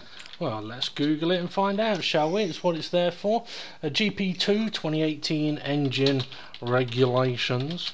This is where it comes up with porn. Oh, excuse me. Okay, so everything you need to know about the F2 2018 specs. The engine is a V6 3.5 litre single turbocharged Mechachrome engine rated at 620 horsepower. Needs a rebuild after 8,000 kilometers an hour. Let's see, safety. An hour? Miles in distance. 8,000 kilometers. Sorry, my apologies. I was going to say it'd be fast. It would be. So I've got to say as well, if you ever watched the GP2 race, the GP2 V6 Mechachrome engine sounded shit hot. It sounded like really racy. I was like, bloody hell, I wish the F1 car sounded as good. Yeah, I mean, the amount of times that I've heard people say that they've been to a race weekend and when GP2s run, or F2 as it's called now, and the F2s are louder than the F1 cars. That for me is A, wrong, but B, throws away that argument of F1 cars need to be quieter for health and safety reasons. Well, hang on, where's the point of having a quieter F1 car if the car that's in the race before it is twice as fucking loud? I mean, it's fucking ridiculous. Now, on this list of rules and regulations that I'm seeing here, it's not saying anything about how many engines per season or anything like that, but I think they only have like 8 races in a season. I can't say I really follow the F2 rules and stuff. F2 mainly seems to be the majority of the European races, and I don't think they're going to Monaco this year. And I think it ends usually about like Shanghai, and then it stops there. Yeah. Sometimes they'll do a race at Abu Dhabi, but it seems to be like a massive gap between the race at Shanghai and then Abu Dhabi. Seem to do like 10% of the F1 calendar. Yeah. Let's see. I'm trying to find out how many engines. I've just demolished that curry and it's sort of blown my head off. My ears are burning. Well, me and Steve had a curry on Thursday, and you know, like if you ever watch the Goonies where he does the truffle shuffle, I didn't do that with my belly. I literally gave my stomach a little jiggle, and as soon as I did it, I went, "Oh, I shouldn't do that," because I just felt the whole of me insides just went. Blah, blah, blah, blah. I think Steve left here about 1:30 in the morning, and I think by 3 o'clock in the morning, my arsehole just exploded in the bathroom. I just literally, I ran in there and it was diabolical. Thankfully not thankfully not diarrhea, but it was diabolical. But yeah, it was, the food absolutely amazing though, from this place we order from. But yeah, I'm not seeing how many engines the drivers are allowed to. They'll probably just get them refurbished.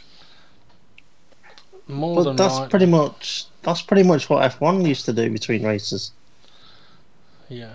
Well, what was mainly different in Formula One though is they would have racks of engines pre-built ready, so they could take one out and put one in between qualifying. Practice 1, practice 2, practice 3, and qualifying, and just so that it was a fresh engine going in. There's another fresh engine going in. There's another fresh engine going in.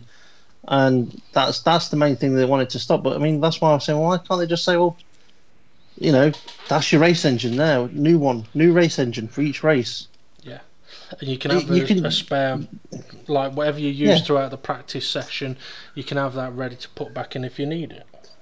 Yeah, and you know, you can have a spare one if you want for the next practice session. You don't have to use, you know, a different. You know, you can have as many as you want for your practice sessions. Yeah, because that's not that important. Yeah. Just checking on some of the screenshots I took the other day. McLaren have said that they are prepared to wait until mid-season before finding out if Fernando Alonso wants to stay in F1 for 2019. I know we've talked a little bit about Alonso, but I don't know. He said that he obviously wants to. He's doing Le Mans this year, and he wants to do well in that. And he was asked. I know he did a piece for Sky Sports with Zach Brown not that long ago, and he was asked the question if he was given the choice of racing in Indy 500 or Le Mans, which would he pick? And he said at the moment Le Mans, because he's never done that one. He said, once I've done that, I don't know. I don't know. I can't answer that until I've done Le Mans. And I wouldn't be surprised if he's not sure about what he'll do in Formula 1 until he's done Le Mans. I think the concern for F1 is that he has done Indy. I think there'd be seats available for him straight away if he wanted to go over to IndyCar. And I wouldn't be surprised if he did go over there. I think he could potentially easily win championships. But not only that, he's done quite a bit in the World Endurance now. We're having done one full race anyway. I wouldn't be surprised if he gets a taste for that. Well, I read that Zach Brown has said that McLaren are looking into the prospect of entering into the Indy race as a McLaren. Actually, McLaren entering it, and also into the WEC at some point in the future. Now that would be interesting. Now, James got really quiet, so I wonder if the curry's had a bigger effect on him than he's letting it on. No, I'm just raiding the fridge for a pudding to cool my house down. Yeah, I can see. How old were Schumacher when he retired? Oh God! You're about 43. What, the second time? Second time, yeah. Yeah, Probably. It must have been something like that, yeah. Because I could see Alonso looking at that kind of number before he retires in F1. I think he'll, as long as McLaren are happy letting him do other races, he's in best position really, because he can sort of go, well, I'll race in that this week if the car's shit, and if it's good, then I'll turn up. Yeah, Schumacher was 43. Yeah. So how old's Alonso now? Same age as me. He's 38, I think. Let's check. I could see at least another 5 years out of Alonso. I think he's 36, so he's younger than me. Fucking hell. Right. Well, I could see probably another 8 years. Okay, I remember when he first started racing, and he was 18. Was he 18 when he got his first drive in Minardi? I think he was. You must have been 16 then, Dave. No, I'm older than him, so if he Oh, was you're older than him. if Yeah. he was 18, I would have been 16. You'd have been 20 then. Yeah. Let's see. I will find out for you. I'll let you talk about something and I'll find out for you. No, you don't have to look. I'm too busy, I'm looking now. What for? How old Alonso was when he drove for Minardi. I can't remember. That's why I'm looking Yeah. at. That's why I'm looking. You asked the question, that's why I'm looking. I can definitely see him hanging round, because I think the one thing that I think Alonso would probably have nightmares about is retiring from McLaren, and then in like 2021 or whenever these big regulations kick in, he's no longer driving for them, and they've got 2 world champions in the car. Like, let's say, for example, maybe in a freak turn of events, Lewis Hamilton goes back to McLaren, and Vettel goes Danny there. Ricciardo becomes world champion, and he goes with him. You could see McLaren then being like, "I'm sorry, Alonso, but you've retired, and we've got 2 world champions now. Yeah. You're not. Unfortunately, you can't come back." I think that would be his worst case scenario if the McLaren then became a very strong team. dominant. I mean, he probably left Ferrari at a time when he shouldn't. If he'd have stayed at Ferrari another year or two, he'd have had better years than he'd have had previously, potentially. Yeah, I think last year, if you put Alonso in the car park instead of Vettel, I think you probably would have got a title out of him. I'd be tempted to agree with you. Alonso was 20 when he raced for Minardi, just so you know. So I would have been 22. It's still 16 years ago. But yeah. I mean, I wouldn't be surprised. I can see him retiring at the end of this year, but at the same time, I can see what you're saying, James, that I wouldn't be surprised if he is concerned that as soon as he steps out of the car, it becomes good. And that's probably why he stuck with McLaren through the difficult Honda days, or stuck with Ferrari perhaps a year or two longer than he really wanted to. I mean, you look at how Hamilton did at McLaren in that first year and then the year after. If Alonso had still been in that McLaren for the next couple of years, he may have had a better chance of winning titles, but obviously he moved and it didn't work for him. And that's kind of been one of his stories of his career. Now, Kubica's in a bit of an odd situation. I don't know if either of you watched the onboard footage of Kubica though in the practice session. I did. I saw it. Was there anything that you would say stood out to you watching that? Where is thumb? Yeah. His right thumb doesn't hold the wheel the same as his left thumb because he doesn't have the same motility with it. It to me it did look like he was literally steering one-handed all the time. His hand was sort of at the wheel, but it didn't look like he was steering with it. Yeah, it did look like it was just there, not gripping it. Now it's possible that that is a factor. I mean, I would have liked to see how he gets on around Monaco in a practice session, because I think that for me would be the test. It's like, if you can't get around the Monaco hairpin, then I don't think any team's going to really want to take you unless they'd be willing to put a reserve driver in for that one race. But I can't say I ever, well, in my time anyway of watching Formula 1, a team going, right, okay, one of our top drivers, we're not going to race you at this race because you can't turn around a corner properly, or something like that. I mean, obviously people have been injured, like Bottas hurt his back and stuff like that, and Alonso. Well, maybe it's time someone said that to Grosjean. Yeah, you can't get round the corner, so we're swapping you out. But having said that, I mean, there is a lot of talk about the Williams drivers being at risk of losing their seats, and rightly so. Grosjean at risk of losing his seat. Magnussen potentially being on the cusp of losing his seat, but actually he's not done that bad recently, just drives a bit dodgy. You've got the Toro Rosso drivers, where there's been rumours of Pascal Wehrlein potentially being in line for a seat in the Toro Rosso, which would be a little bit interesting because Pascal Wehrlein has obviously been a Mercedes driver, isn't in Formula 1 at the moment, but if he has a route in through Toro Rosso, that could be interesting to see how he gets on in a decent-ish car. But obviously Brendan Hartley, he's struggling. Pierre Gasly hasn't done too bad. So there's potentially a lot of drivers that come mid-season or when the silly season approaches as driver changes. There's probably a good 5, 6, maybe 7 of them that could be looking at being shown the door.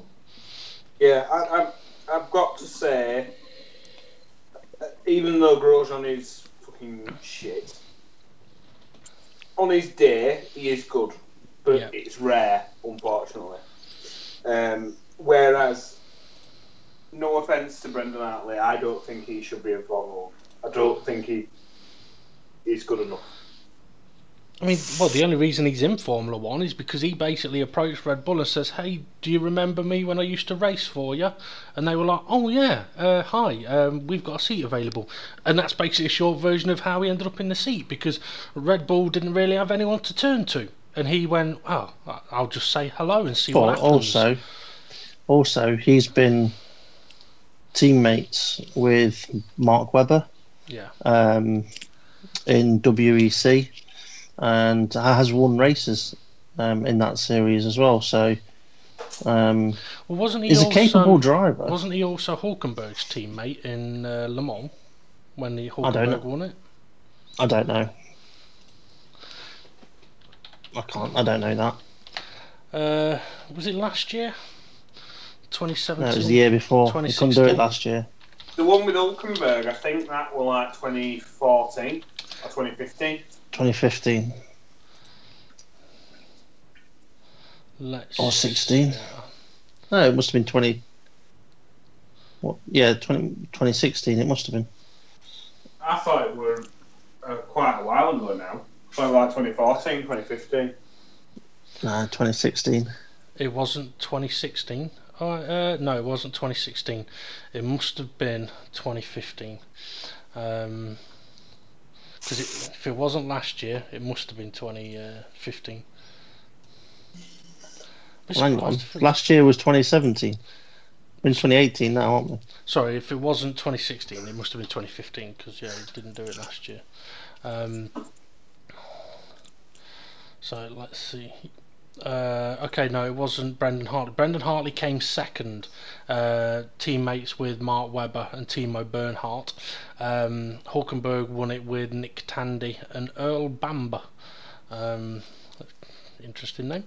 So Brendan Hartley's obviously not a shit driver, but yeah, he has got Red Bull tyres from the past. I mean, we've talked a little bit as well about Charles Leclerc. I could see him. I don't know if I'd say I could see him being put into a Ferrari seat, but he's definitely been showing the last few races that he's got some talent. I mean, we've talked before about how difficult it is for decent drivers being in a shit car to really show what they're capable of. But when you're in a Sauber and you're finishing in the points, then you've got to be doing something right. Or there's got to be lots of other people that were really shit. True. But there's no one really talking about Marcus Ericsson, who isn't doing as well in exactly the same car.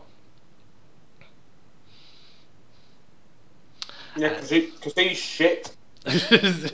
James is getting straight to the point tonight. Yeah, he's fucking shit. But yeah, anyway. So is there anything else about Spain that you want to talk about then, guys, or are you pretty much done with that one? I think I'm done with it. I'm not. What? Go on, Can I say? Right. This was from something to do with that. I think it might have been the qualifying. No, I think it was after FP3. Or anyway, at some point over the weekend, they were in the paddock, and it was Johnny Herbert and that other one, woman, can't remember her name, Rachel Brooks. Rachel Brooks, yeah. Yeah, right. And they were just showing you around about, like all the different activities going on. Like they've got the scale electric over here, they've got the reaction test over here, and what have you. Natalie Pinkham this week. Was it? Alright, okay. Well, anyway. I've got to say the F1 show and stuff like that are really scraping bottom of barrel to a point where I don't even give a flying monkey of them anymore. Yeah. Well, do you know how they scrapped Grid Girls? Yeah. They only went and bloody put on in the fan zone cheerleaders. Oh, bloody hell. But I don't get what the cheerleaders were there for. They were just stood there with the pom-poms. There was nothing else like... I think actually it might have been some esports screens and the cheerleaders next to the esports screens. Bloody hell. Alright, so you can't have grid girls on the telly, but you can have cheerleaders in the paddock. I mean, it's only pretty much... I mean, cheerleaders is probably more sexual than grid girls, to be honest.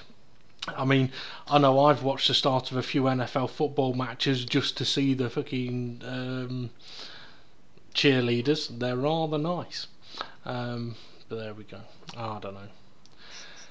Anyway, so what else have we got? Anything we want to talk about? Anything else? Any topics of conversation they've got? Anything that's happened in the last week of interest? Wow, that's a phenomenal answer. F1 2018's been given a release date today. I know, and you sent me a message saying, or you tagged me in the link, and I was just so unenthusiastic about it. I saw it a couple of hours before you'd said that, and I was like, do you know what? I just can't be arsed with Codemasters. You know why that is? It's because at the end of this season, you're going to come and join me in my racing league, aren't you, Steve? I probably will end up ditching Codemasters, and I probably would end up getting the game at some point because of how much I like Formula 1. But I will probably wait until it goes down to half price when they've fixed as many bugs as they're going to fix, and there'll still be bugs in the game.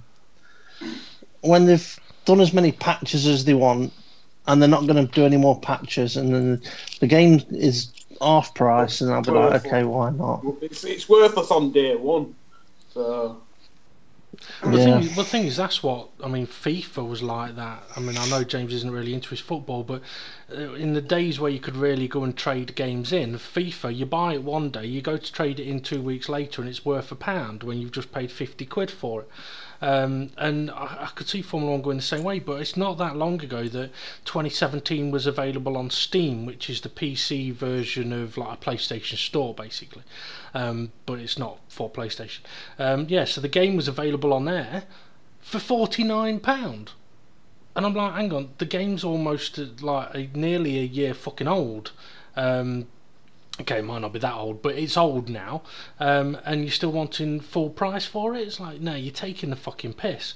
Now, the problem is with the game is that, well, there's problems... The problem? Well, in all honesty, I think the problem with Codemasters was I was in the same sort of mindset of you as maybe the next game everything will be fixed. And so you get it and then find out that it's not, and there's other stuff that doesn't work, and then you go, well, maybe the next one will be fit, and it isn't, and you go, well, maybe it's a little bit like Alonso. It's like, well, if I stay next year, maybe the McLaren can win me races, and it doesn't, or get to the end of races, and it doesn't, until this year.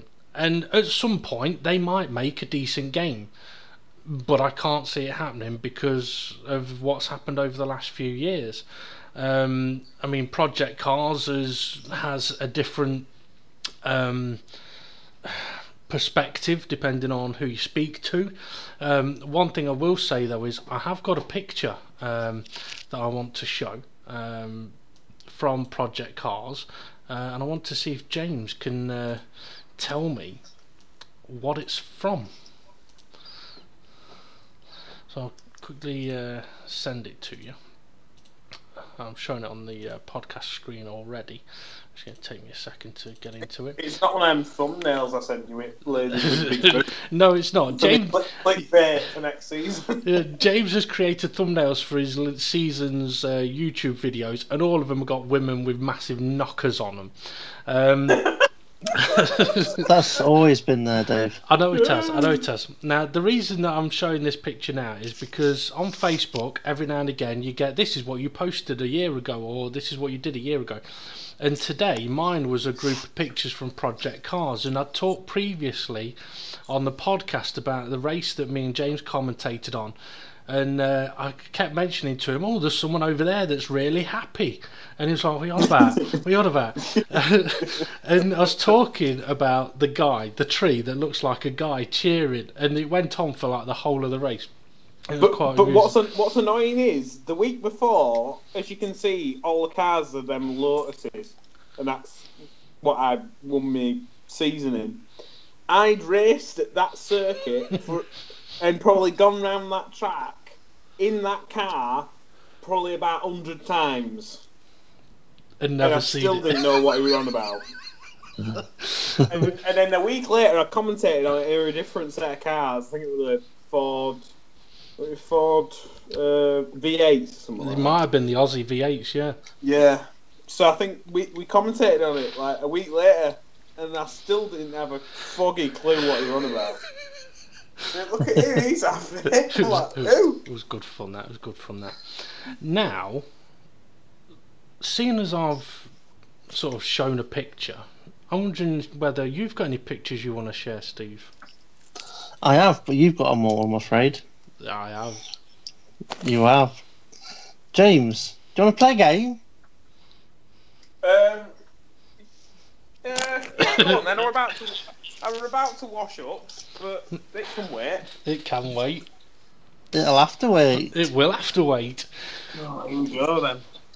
You know what? It's been a while, James. It's been a while, but we know you like them. Yeah. Yep. We're gonna play a picture game. Picture game, yes. We're gonna play a picture. It's been a while. My brain works with pictures. It doesn't work with text, which is why I like Twitter. So if your missus really wanted to get you to do the washing up, what she needs to do is send you a picture of all the dirty dishes. Oh, bloody hell. What's up, Bella? What's up? Don't lick me. No, don't lick me. Okay, right. Steve has got these pictures together, and there is a little bit of a theme. to these pictures, and it is a Formula One theme, James, right? No. And for anyone that's listening in that wants to have a go at this as well, you can. Basically, I'll show a picture on the screen. James is going to have to work out what it is, and then we'll see if he's right or not. And the theme for this week's picture game is Formula One noses. So basically, I'm going to show you a nose, and you have to tell us. It's not a nose of a car. Is it a nose of a person? It's a nose of a car. Oh right, okay, yeah, I should be alright then. So, picture number 1. Now, admittedly, I haven't got the answers. So, Steve, you're going to have to keep score as to whether he's right or not, because I haven't got a clue. Okay, I'll keep score.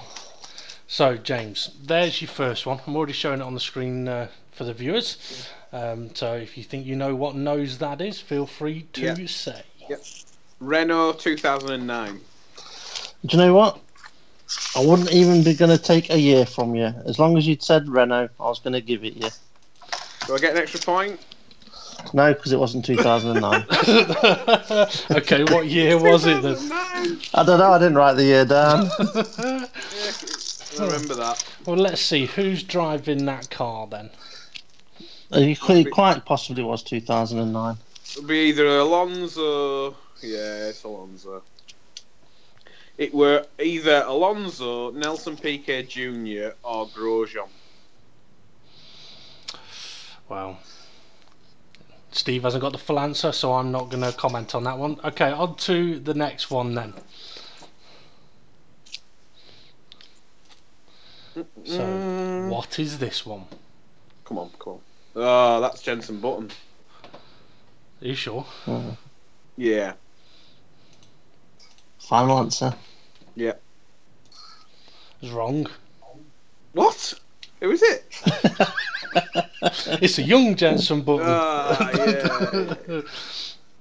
Okay, on to the next I one. was doubting myself. Is that Nicky Lauda's burnt face? I reckon this one's going to be too easy for you. Right. BMW Williams 2003. 2002, I think that one was. It'll have either had Ralph Schumacher or Montoya in it, I think. Alright then, pick one. Which driver for a bonus point? I'll go with Montoya.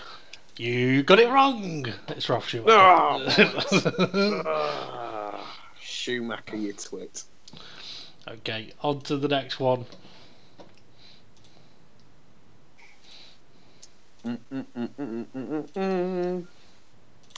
Ooh, who the fuck is that? Oh, it's Danny Ricciardo. It is. Too easy. How far are you going to zoom in on these? I bet it's just going to be like a few pixels and good luck. I had to make some of them easy and some of them a little harder. Yeah. Okay, on to the next one. Easy.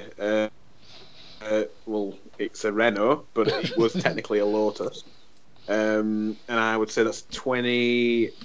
Dildo nose year. What were that? Were that 2013? No, not 2013. 2014, wasn't it? I don't know. Yeah, After the years. 2014 Lotus. It is a It's Lotus. either Grosjean or the dickhead Maldonado. I think that is Grosjean. Looking at the helmet right. design. Okay, that one was Fucking definitely awful. too easy. Okay. That's god awful looking nose. Should have been banned for that. Oh yeah. Okay, on to the next one then. Fucking hell. You know, straight away I was thinking Jamiroquai, but because he was in garage, wasn't he, at Ferrari? Like he's always there. Like, who the fuck is that? We've got a Tash. It's got to be Mansell, hasn't it? I think it looks more like Keke Rosberg. Could be. I'll go with Mansell. I think you've had too much time off from this game, Steve. He's got everyone right so far. You could have. You know what you could have done? The nose upward and just show me the eyebrows, and I'd have probably got him from the eyebrows. Yeah, that's they are true. some bullshit guys. Then. They are. Okay, on to the next one. I think I know what this next one is. I think this one is a Renault. There's a big telltale sign of that one. Yeah, I'll say. Yeah, I will say last year's Renault. Are you sure? Sure, that's not orange in colour. No, McLaren would never allow the Renault badge to be that big. Plus, as well, it's got Microsoft as a sponsor, and they sponsor the Enstone team. I'll say last year's Renault. Oh, it's been too simple, Steve. This has. Okay. On to the next one then. What F1 nose is this? Enzo.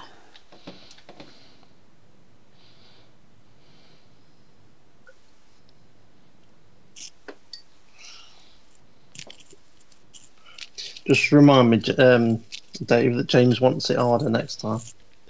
Why, has he got this one right, has he? Yeah. Okay. I'm just saying, remind me to make it harder. Okay, you want me to tell you that James wants it harder. Okay. So, too simple. On to the next one then. Let's see if he gets this one. I think he'll get this one straight away, without hesitation. It's not Flavio, is it? Hang on. Oh, fucking hell, the kids of him. I had to put that one in. That we're allowed. I must admit, when I saw the picture of this, I was like, I'd forgotten just how ugly that car was. Yeah. Yeah. I had to put it in just for that. 2014, fucking awful. Yeah. I mean, what were they thinking? But even if you'd have taken the dildo nose part of it away, it still looked fucking awful. Yeah. They really would. The thing is, they couldn't even justify it by saying it was fast because it was shit. Yeah. It would feel like as if they just got like a Kellogg's cornflake box and went, fucking that'll. Interesting point I will make about this though. Look at the front wings, right? And you got the main base element, and then you got two big elements at the back. Whereas now you got the main base element and then about 5 elements at the back. Just goes to show how far-fetched front wings have come just in the last few years. But yeah. Fucking shocking car that. Okay, on to the next one then. I'd refuse to got in it. Well, at least if you're in it, you can't see it.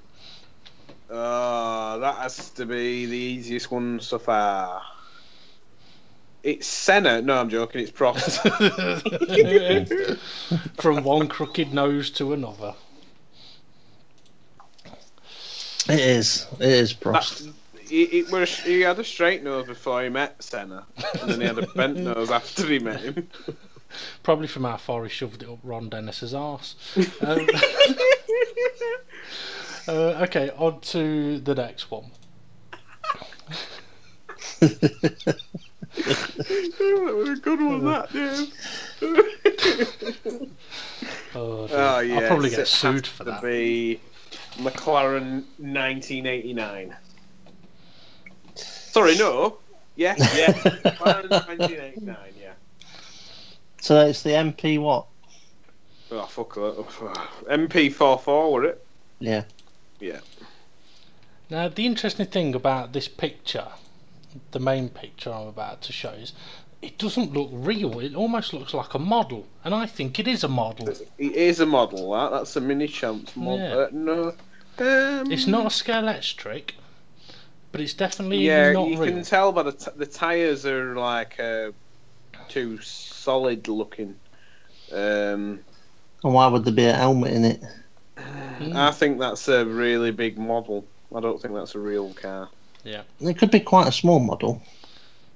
But I'm probably more a fan of the car the year after, with the air duct above the roll hoop. Yeah.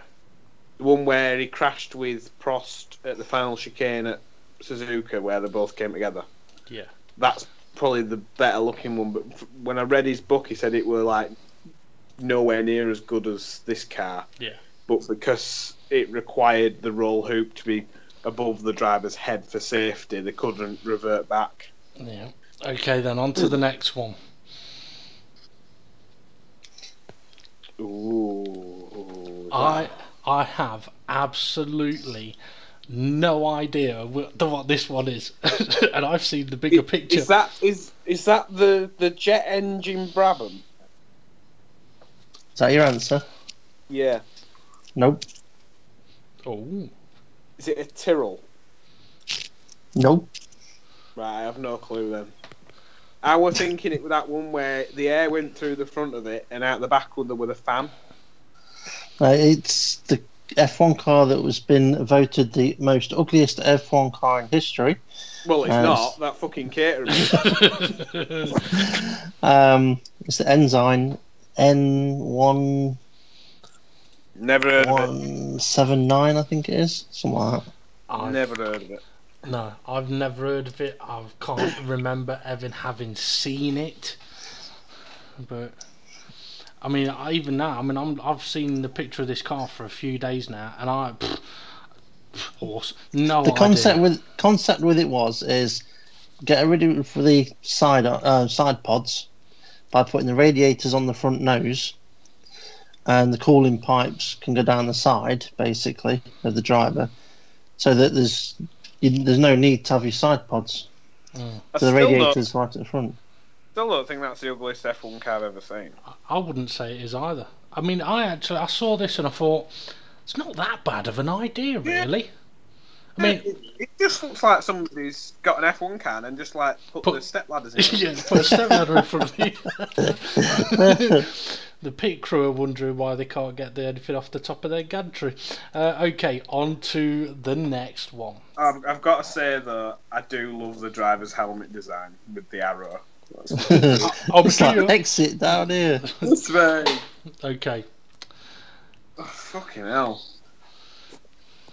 God, that could be any fucker. I'm thinking it's not a man, that. I'm thinking it might be a woman. Just because of the amount of stuff going around the eyes, I'm thinking is it makeup, or could it just be a burnt driver like Lauda? That could be anybody. You got any ideas, Dave? I have, but I've seen the picture. Oh, right. Can't phone a friend then. No. Well, you could. I didn't realise Clarkson were on Millionaire. I'm looking forward to watching a bit of that. I really don't know. This is the first one that's really stumped me. Well, the last one didn't. I thought I had an idea, but clearly not. No, I don't know about this one. I think somebody who's from a nation where their flag has red and white on it wouldn't be a bad idea.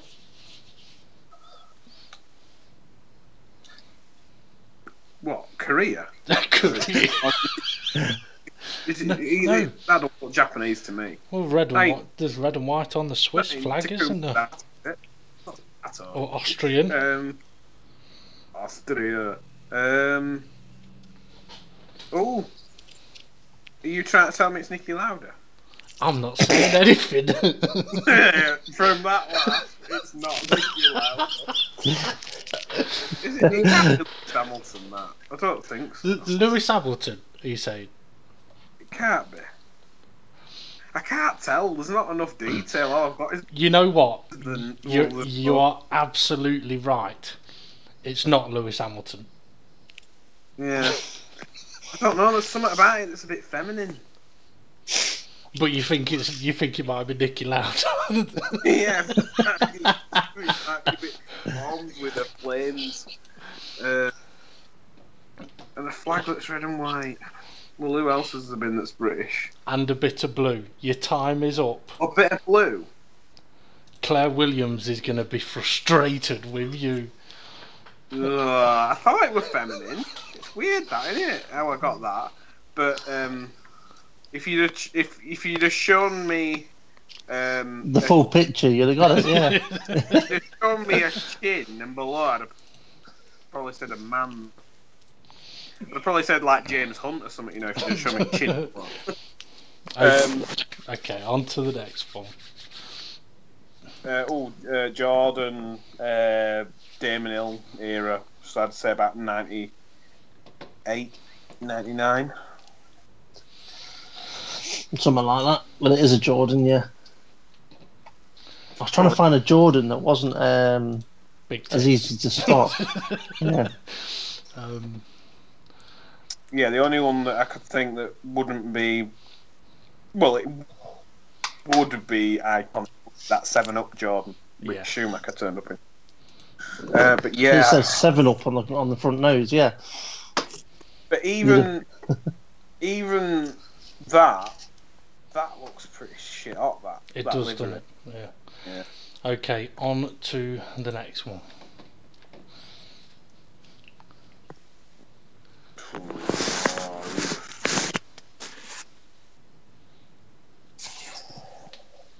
I'm tempted to say Barrichello.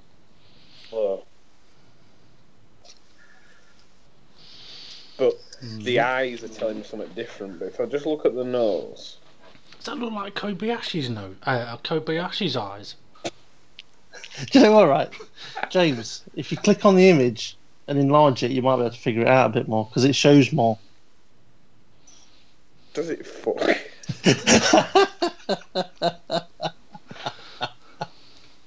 But I love the way I say it. Does it fuck? But then I still do it. Yeah, his eyes are a bit odd. I will go with Barrichello, but I'm not 100% sure. I'm doubting it. Okay. His eyes are a bit odd. You're wrong. Okay. Yeah. Let's reveal the answer. Hey, it's me! His eyes are a bit odd. we're this beach, as you can see, I think I've got a bit of sand in my eyes. The reason why my eyes are odd is because it was that bloody sunny. Vicky's turned up with right gear on, you know, get them big sunglasses on. And I'm there sunglassless and squinting like a cobalt. Okay. On to the next one. I can't believe I didn't realise I want Oh dear. It's alright, this one will bring you back to normality. Yeah, Red 5, it's Mansell in the Williams, 1992. Before I reveal the answer, you are right, but any idea which picture this is of the Red 5 car? I'd say Silverstone at the end when he's won it and all Crowder running into a car. Wrong. Oh no, Senna outside at car. And what makes you say that? But that was Silverstone, wasn't it?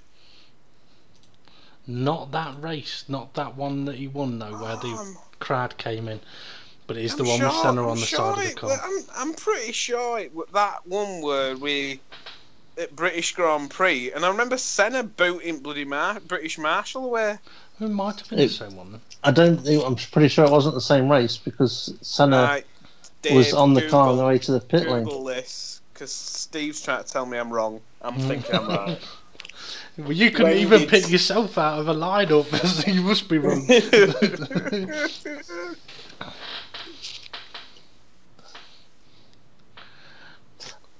I think this was the year before. I've got a feeling it was the year before.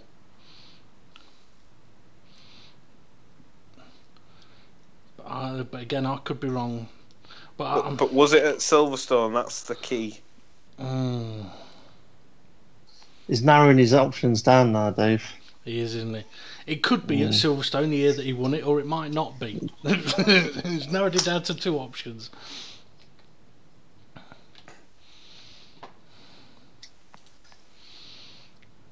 I think you should put the next picture up so James can start guessing. We won't be able to see it while he's on his phone googling, but I'll put the next picture up.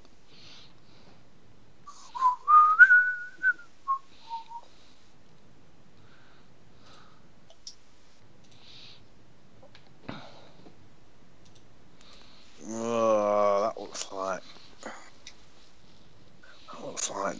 Santa. Santa. Oh, I'm thinking it's George Lucas. That. Why would it be George Lucas? I don't know, because he's been to a few Grand Prix, hasn't he? Would I really put some Star Wars? No. Is it? No. Yeah, but you put me in it. I'm now thinking, is it the chap who now owns F1? What's his name?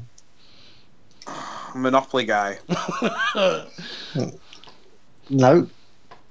Oh, what's his name? I know it.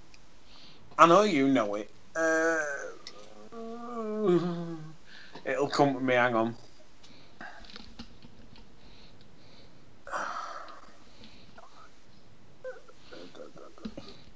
Liberty Media. He's still looking up at the ceiling, Dave. He's not looked at that next picture yet. Liberty. Oh! Yeah, what's his fucking name? in my head, I'll keep. My brain's going, Zach Brown. I'm like, it's not Zach Brown. Who fucking Zach Brown is? To be fair, I can't remember his name either. Oh, what's his fucking name? I'll probably be wrong when I say it. But Chase Carey. Yes, that's the bloody one. I need to remember Jim Carrey, chasing the money. Yeah, cool. Okay, on to the next one. There's only a few more to go.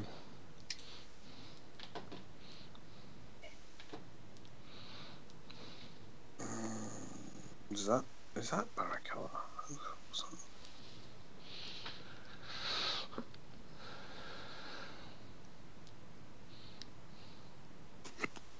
I don't know. I don't know. Is it Barrichello? Is it Flavio? Flavio. Well, last time we said Barrichello, I said, well, it looks like his eyes are a bit dark Kobayashi's. My skin looks a bit you can't see his yellow. eyes. This is even worse.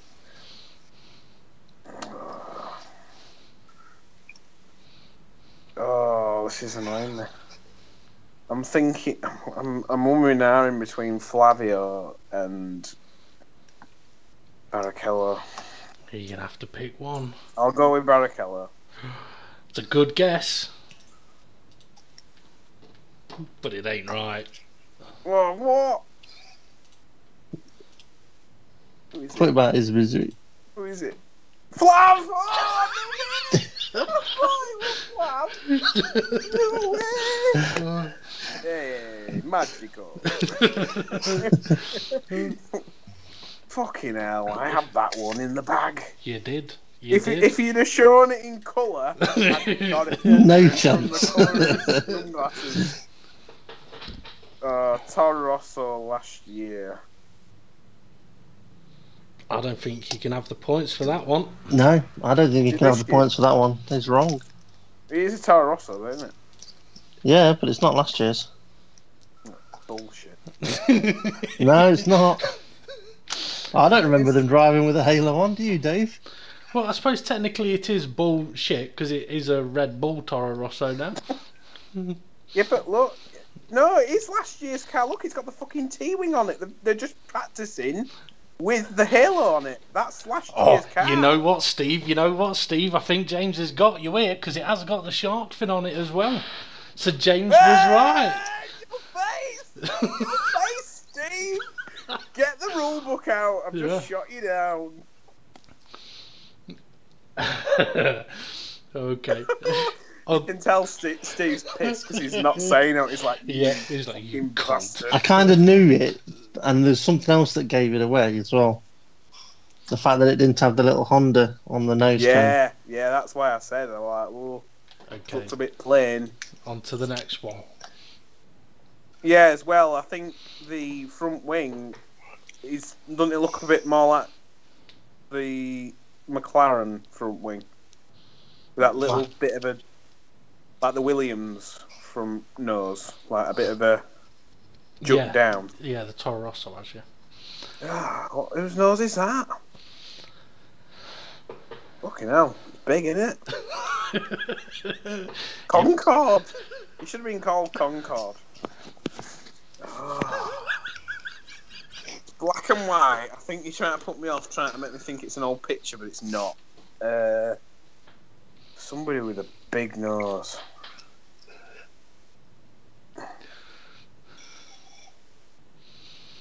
Fucking hell, it's big. Is for pleasure in the missus with. No, we've stopped talking about that Caterham front nose. Oh Jesus! Bloody hell! Who's got a conch like that? I'm trying to think. Oh no! It can't be him. It can't be Gutierrez, can it? It's a good guess. It's a good guess. That's the only one I can think of with a big conch. But you're not right. Oh, put me out of my misery. Think Scottish. Jackie Stewart. Right, it was great, back in the day all my friends died at turn 4. It's not Jackie Stewart. I am going to put you out your misery. And if he's watching, I am sorry.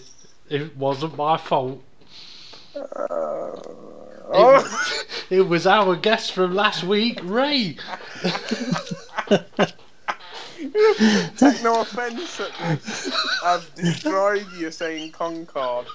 But on the opposite hand, I didn't even recognise my own nose. So please take that into consideration before you deck me.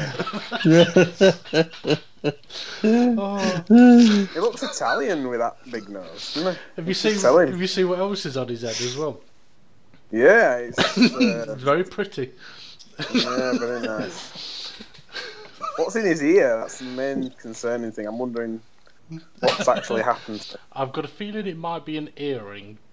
But yeah, that's Ray, our guest from last week.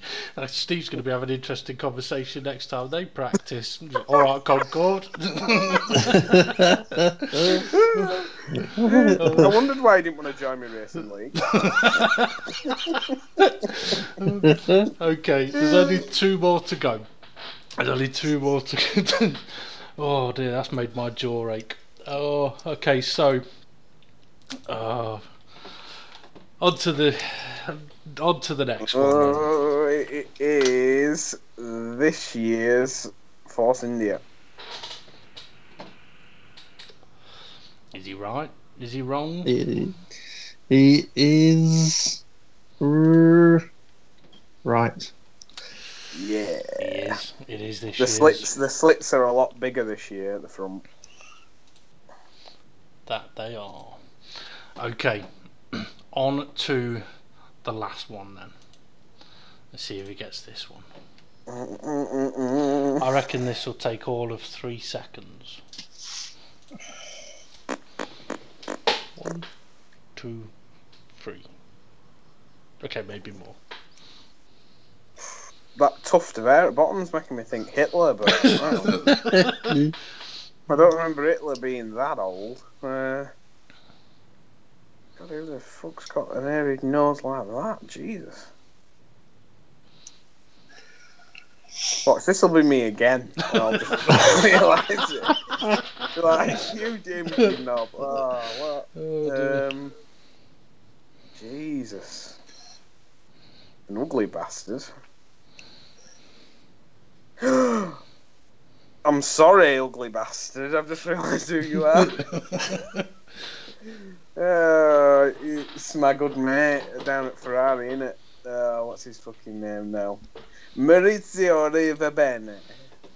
He is. Mamma mia. And Mamma mia. Pass me pizza. On his picture, he's doing something for you, James.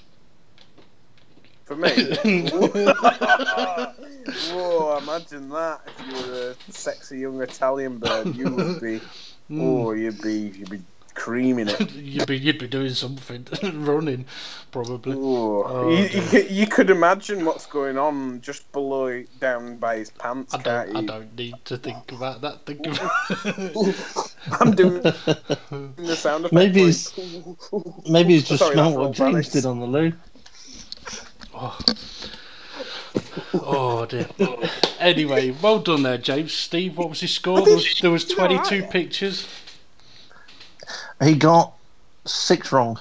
That's not bad, that ain't. That's not bad. No. I think the ones that stumped me were obviously me. Who else stumped me? There were that Claire. car with Claire. Yeah, I did say a female, but I was. You also did say Nicky Lauda.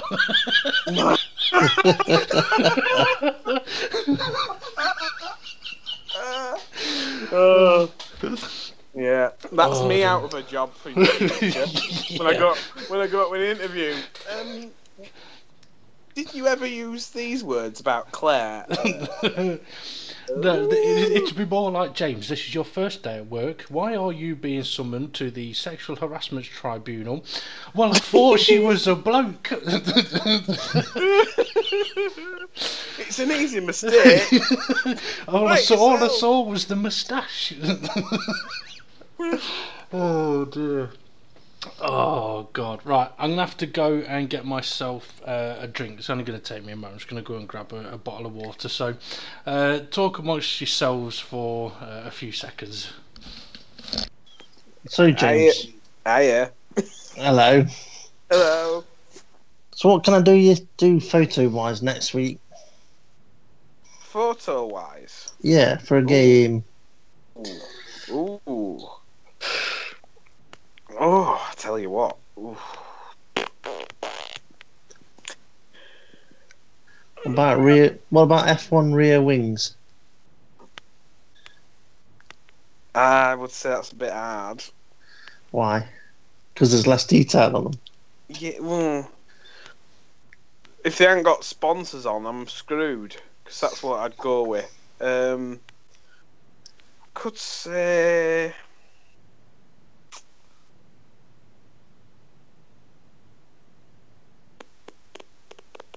You could do like a zoomed in picture of a corner of a racetrack and ask me which racetrack it is.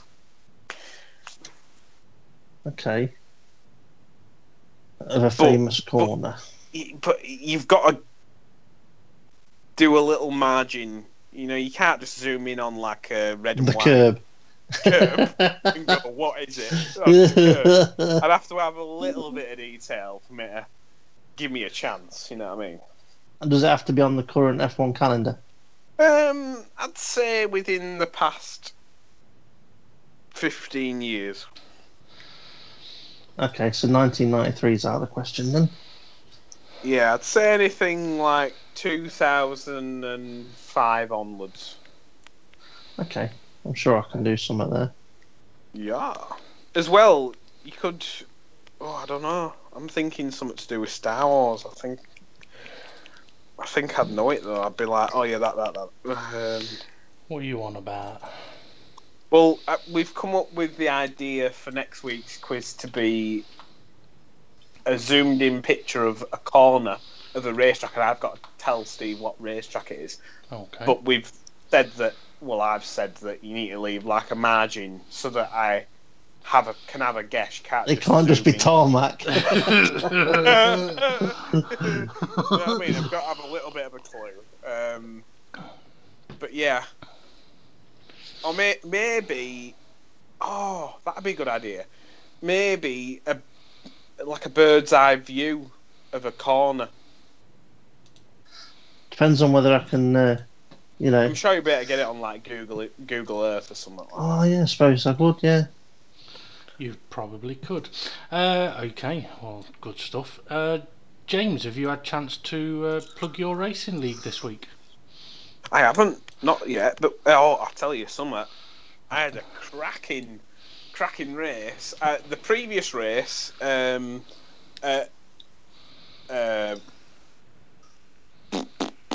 the Spanish Grand Prix, Barcelona, Yeah.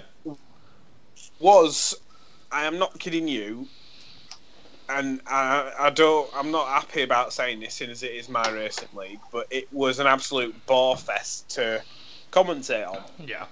Race was only 35 minutes, and there were no action. It were just everybody strung out, nobody took anybody. It was just boring, and I'm there for 35 minutes just talking and thinking, God, how the fuck do I make this exciting? I managed to get through it, but I uploaded it, and one of them races where even when you're uploading it, you're like, oh, all this waste of time for this race to be uploaded, but you have to put it up, you know. Can't not put it up. And then the final That's race. what I told her. The final race of the season in the old classic Lotuses last night were at Bathurst, and if I can plug this race, it ain't coming out yet. It ain't coming out until the weekend. I'm going to upload it then. I cannot wait to do the editing and commentary for it, because it was one of them races where it were just action every single lap. Not just for myself. I mean, it were quite good for me. I managed to go from P4. Don't spoil it for me. Oh, I managed to go. Anyway, it were a cracker. Absolutely brilliant. One of them where it were amazing. Like, even to drive it, I knew it were amazing. And then I watched a bit of the footage back last night after the race, and I was like, I cannot wait to start doing the editing for this. So that'll be up for the weekend, and that was the final race of season 3. So and season 4 then? Yeah, season 4 is starting this Monday coming. I've actually, I can't believe it, been sort of saying throughout this season, looking for drivers here, there, and everywhere. Managed to find for next season, I've got like 24 drivers, and I've only got 16 spaces. I'm like, where have you all turned up? all it is because I've mentioned that we're going to be using the Ford GT, and we're using default setups. Something with that, everybody's sort of gone, oh, can I have a seat? Can I have a seat? So I've got like a reserve system going. So basically, if, for example, drivers have to confirm 24 hours before the race whether they're going to be attending or not, and if 24 hours before the race, if they haven't confirmed or they haven't notified me, I will inform one of the reserves. I don't know how I'm going to go about doing this evenly, but I'll inform one of the reserves saying, are you available?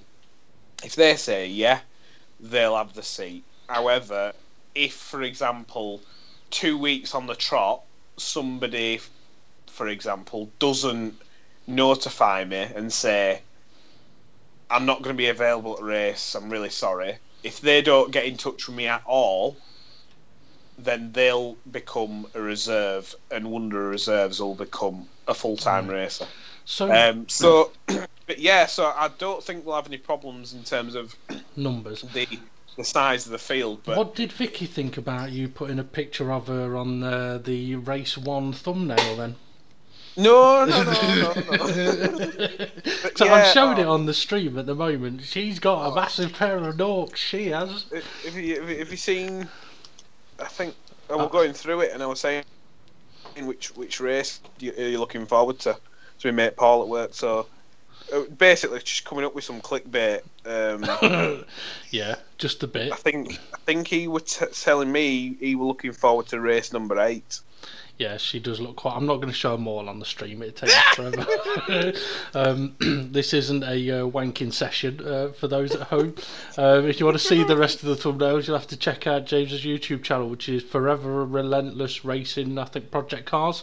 That's it, yeah. Yeah, I'll put a link in the description. It's Project Cars on the PS4, or Project Cars 2 on the PS4.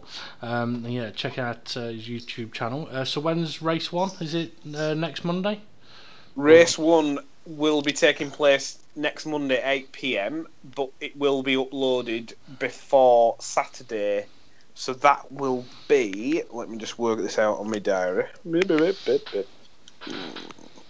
So yeah, if the next race is going to be on the 21st, the first race of season 4 will be up on YouTube on Saturday the 26th of May. And also, just a note for the diary, the final race of season 3, which is an absolute cracker, will be uploaded for this Saturday the 19th, so that's also one to watch out for if you've got no else better to do, which I've got to say probably will provide you more action than the entire 2.5 hours around Barcelona. in Formula 1, yeah. I don't think you'd be wrong there. So make sure you check that out. Okay, James, last week when you said your voice had gone, it was a little bit cruel of us to mention Star Wars at that point. Oh, no, I was right there. But we're just like, ah! But I will admit, I did watch episode 8 back, and I didn't want to. This is a weird thing about it, right? I'd seen that it was available for a while, and I didn't want to watch it. And it was only because the TV programs I usually watch, I was up to date with everything. And I was like, fuck it, you know what, I'll stick it on. And actually, I did really enjoy it. It did seem to be a much better film than I remember feeling like when I watched it at the cinema. I think the thing is, though, and I don't mean to blow my own trumpet here. If you can bend down to blow your own trumpet, you've done well. The ideas that I'd come up with in my head for episode 8 were, no offence, Ryan Johnson, but they were better than what he'd come up with. No, they were so far off the mark. Don't you think that idea that I had of Anakin being a bit like Jesus and coming back from the dead? Yeah. Don't you think Still time. Don't you think that would have been a shit hot way to end? Maybe. Yeah, but maybe that'll happen in the next one. I mean, anything could happen. I mean, the interesting thing, one of the things I remember about when I watched it again was the conversation between Luke and Yoda, where Yoda basically sets fire to the tree that's got the ancient Jedi texts in it. And I'm thinking, if Yoda can bring lightning from the dead, then anything's possible, really. Yeah, exactly. There was a lot more hints and twists. There's another thing in there where I was like, I've never seen that before, and it wasn't until I watched it back on me Blu-ray. And Yoda, after he summoned the lightning down, he says something like to Luke, I think he says something like, you never stop to see what's in front of your nose. Yeah. And he uses the cane and whacks him on his nose. Like, you're dead, you should be a ghost. It's physical contact. Yeah, exactly. Well, something that got me thinking, right, because this is going to be really far-fetched, but in the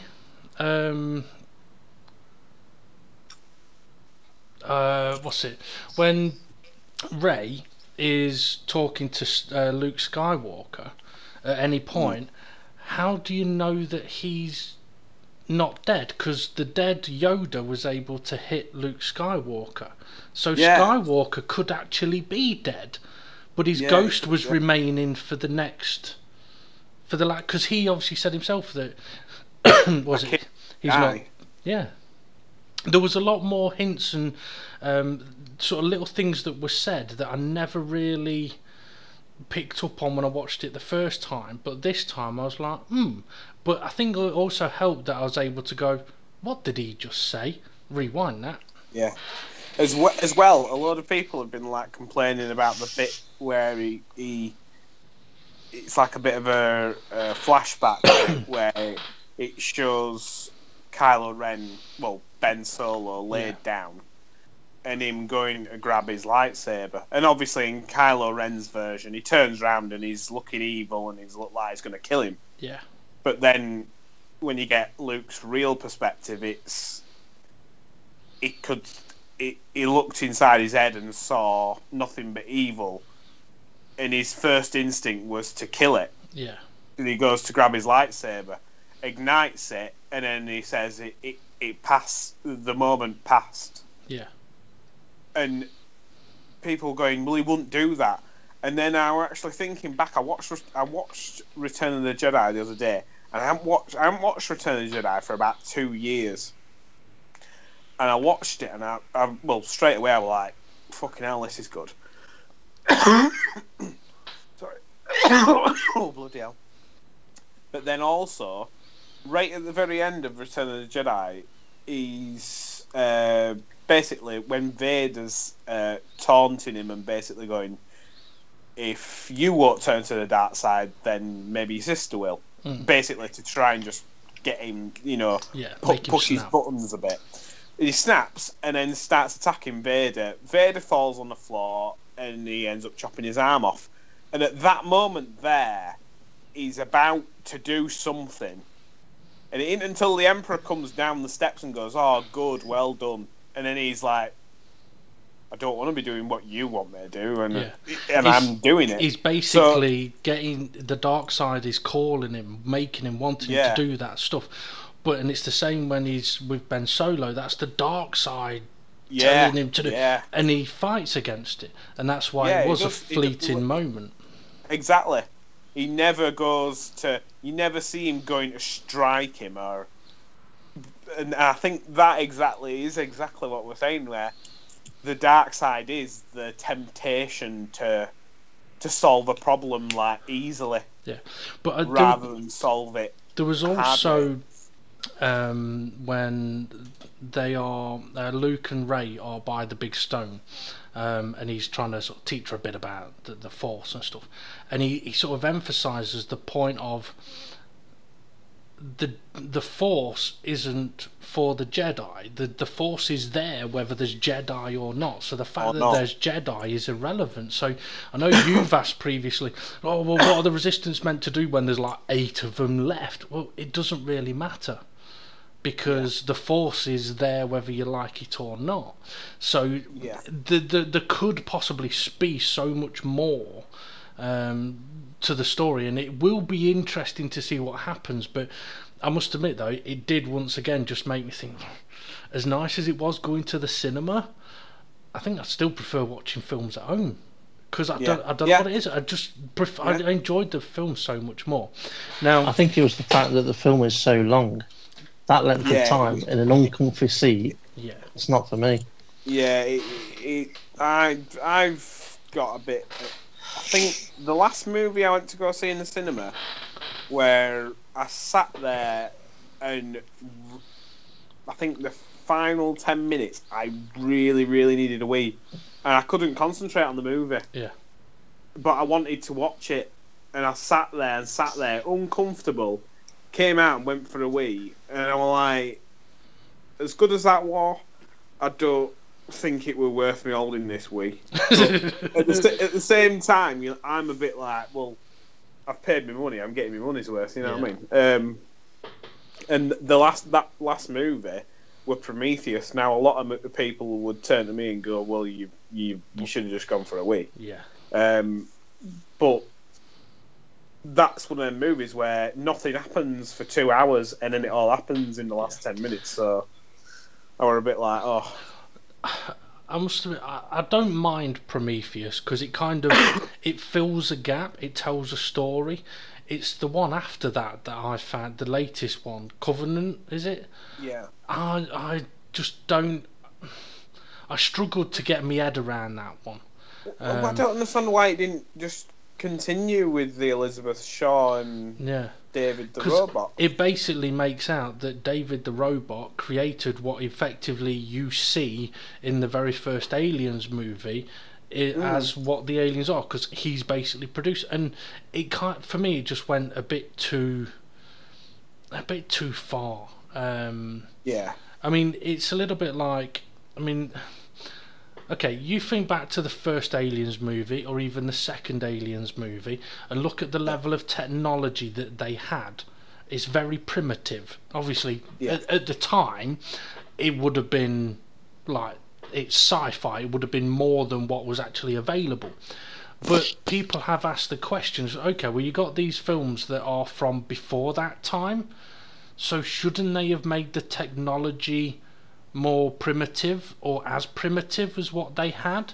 The response that's come back from it is, well, in the first one it was basically a mining vessel, so it was primitive, whereas the ship that in Prometheus was basically the company's owner's ship, and that's why it had all the gadgets. It's like the owner of Bugatti is going to have the best Bugatti. The person who works at Bugatti is probably going to have a Ford Fiesta. It's kind of that kind of situation. But that, for me, doesn't quite sit right, and the way the second movie went just doesn't work for me, and I can see them putting another one in to try and make it fill the gap as well. But we'll see what happens there. What I will say, though, is I do have an apology to make to Steve, actually, because I started watching a TV program recently, and I refused I refused to accept a concept that Steve had. Basically, the program's called House. Steve knows of it. James probably heard of it. Basically, it's Hugh Laurie as a doctor, and it's called House. And I started watching it, and I think it's really good. Now, Steve was saying to me, oh, well, basically, it's the American Doctor version of Sherlock Holmes. And I'm like, no, it's not. He goes, no, it is. And we've had the discussion a few times. And I refuse to believe it. There's some similarities. But when it got to the point of showing where he lives and it said 221B, I was like, okay, yeah, that's fucking meant to be Sherlock Holmes, isn't it? Because where does Sherlock Holmes live? 221B, whatever. I think it's 111, 112, or no. It's 221B. Is it 221? Yeah, Baker Street. Yeah. Yes. It might not actually be 221B, but basically it was close enough to make me go, yeah, all right, then it fucking is. And then it's the same numbers, but in a different order. Yeah. And then when his sidekick is basically called Wilson instead of Watson, it's like, okay, yeah, fair enough.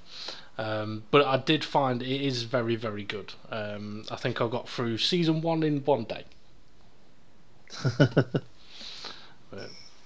But anyway, so anything else happened to either of you over this last week that you want to discuss or talk about? Anything else that comes to mind? Just for the chap on way home, I'm going down Country Road, which is national speed limit. The one that had the frog on it? No, a different one. I'm coming up this country road, and I'm quite sensible. If I can see there's no coming, I'll get my foot down. If I can see that's not coming, sensible. If I can see there's something coming, I'll slow down. You know what I mean? Slow down to 60. Yeah. Yeah. Well, that's it. I'll never go over 60, and there's sorry, I'm just getting distracted there. There were a cyclist, a woman on a bike. There were nothing coming, and then all of a sudden a car come round the corner, and I thought, right, I'll slow down to the pace that she's going on a bike, and I'll just wait behind her until we go around the corner, and then if I can see it's clear, I'll get going. You know, it's quite sensible. No point in going halfway out in the middle of the road, not knowing what's coming round the corner. So waits and follows her, and then I get on to, I see round the corner, there's no coming, and then I accelerate away. Get on the next bit, I come round another corner, and there's this chap up at top of the hill, going quite slow on a road which is probably about 2.5 cars width. There's plenty of room. Getting my foot down, thinking, yeah, tons of room here. And then all of a sudden, as I'm getting nearer to him, I see his hands moving up and down in the car. And I'm thinking, what the fuck are his hands doing? Excuse me. And basically, the closer I got to him, what I realised he were doing was, he were waving his hands around as if to tell me to slow down. and like he was like putting his hands up and down, like he looked quite aggressive in car, and I could just see him mouth the word "slow down." You sure it wasn't blow job? And I'm looking, right, and I'm thinking, well, there's no coming unless I get over the hill and there's a big car crash. Fair enough. But there's no coming. You're going about 20 mile an hour on the opposite side of the road coming towards me. And no offence, but he had probably another metre and a half to his left-hand side that he wasn't prepared to go over towards. Mm. So as soon as I saw him doing this crazy hand movement of slow down, I just thought, well, I'm just going to wind you up even more, so I went even quicker. I think I went past him at about 60. And I don't know what it is. I don't understand what it is with some people where they kind of, because they're probably cautious when driving, that they feel that everybody should be cautious when driving, especially out on a country road where there's nothing about. So it wasn't in a residential area. Was this guy driving towards you then? Yeah. So he saw you driving towards him and told you to slow down, and it wasn't because there was. I must have been going at the time when he starts waving his hands. I must have been going about 40. So not overly quick. So it wasn't because there was like a copper with a speed trap on the other side of a hill. It wasn't a crash. There was nothing in the road. No. Not even a frog. Yeah. No. He still was waving at you to slow down. Waving at me to slow down, and he was just. I don't know. In my head, as I passed him, I thought, why did he want me to slow down? There's nothing here, other than, like, the only way I could sort of see his point of view is that if he was scared of being on the road and going over 25, and he could see a car coming towards him going 40, and was worried that I was going to hit him, like as if I don't know what I'm doing. Mm. But yet the car, like I said, the road was 2.5 cars width wide, so plenty of room. When you got back home, did you have a look on the front of your car to see if you had anyone stuck to it? I forgot that. What's going on? Yeah, it was, but I don't understand. I don't understand why some people that are overly cautious when driving, because they're old, feel that they're like not own the road, but sort of feel that they can tell people how to drive. Now, do you know if it was round here? Alright, if it was round here, if there was someone doing that to you round here, do you know what it would mean? It would mean that they want you to slow down and stop so you can get carjacked. Right. So basically, they get you to slow down, and then somebody jumps out of a bush, and you're done for. They'll nick your car off you. Yeah, but I don't know. It looked quite animated. It looked really, but it's one of them where even though you're just passing them quite quickly, it stuck in my head, and I thought, why on earth were he doing that? Yeah.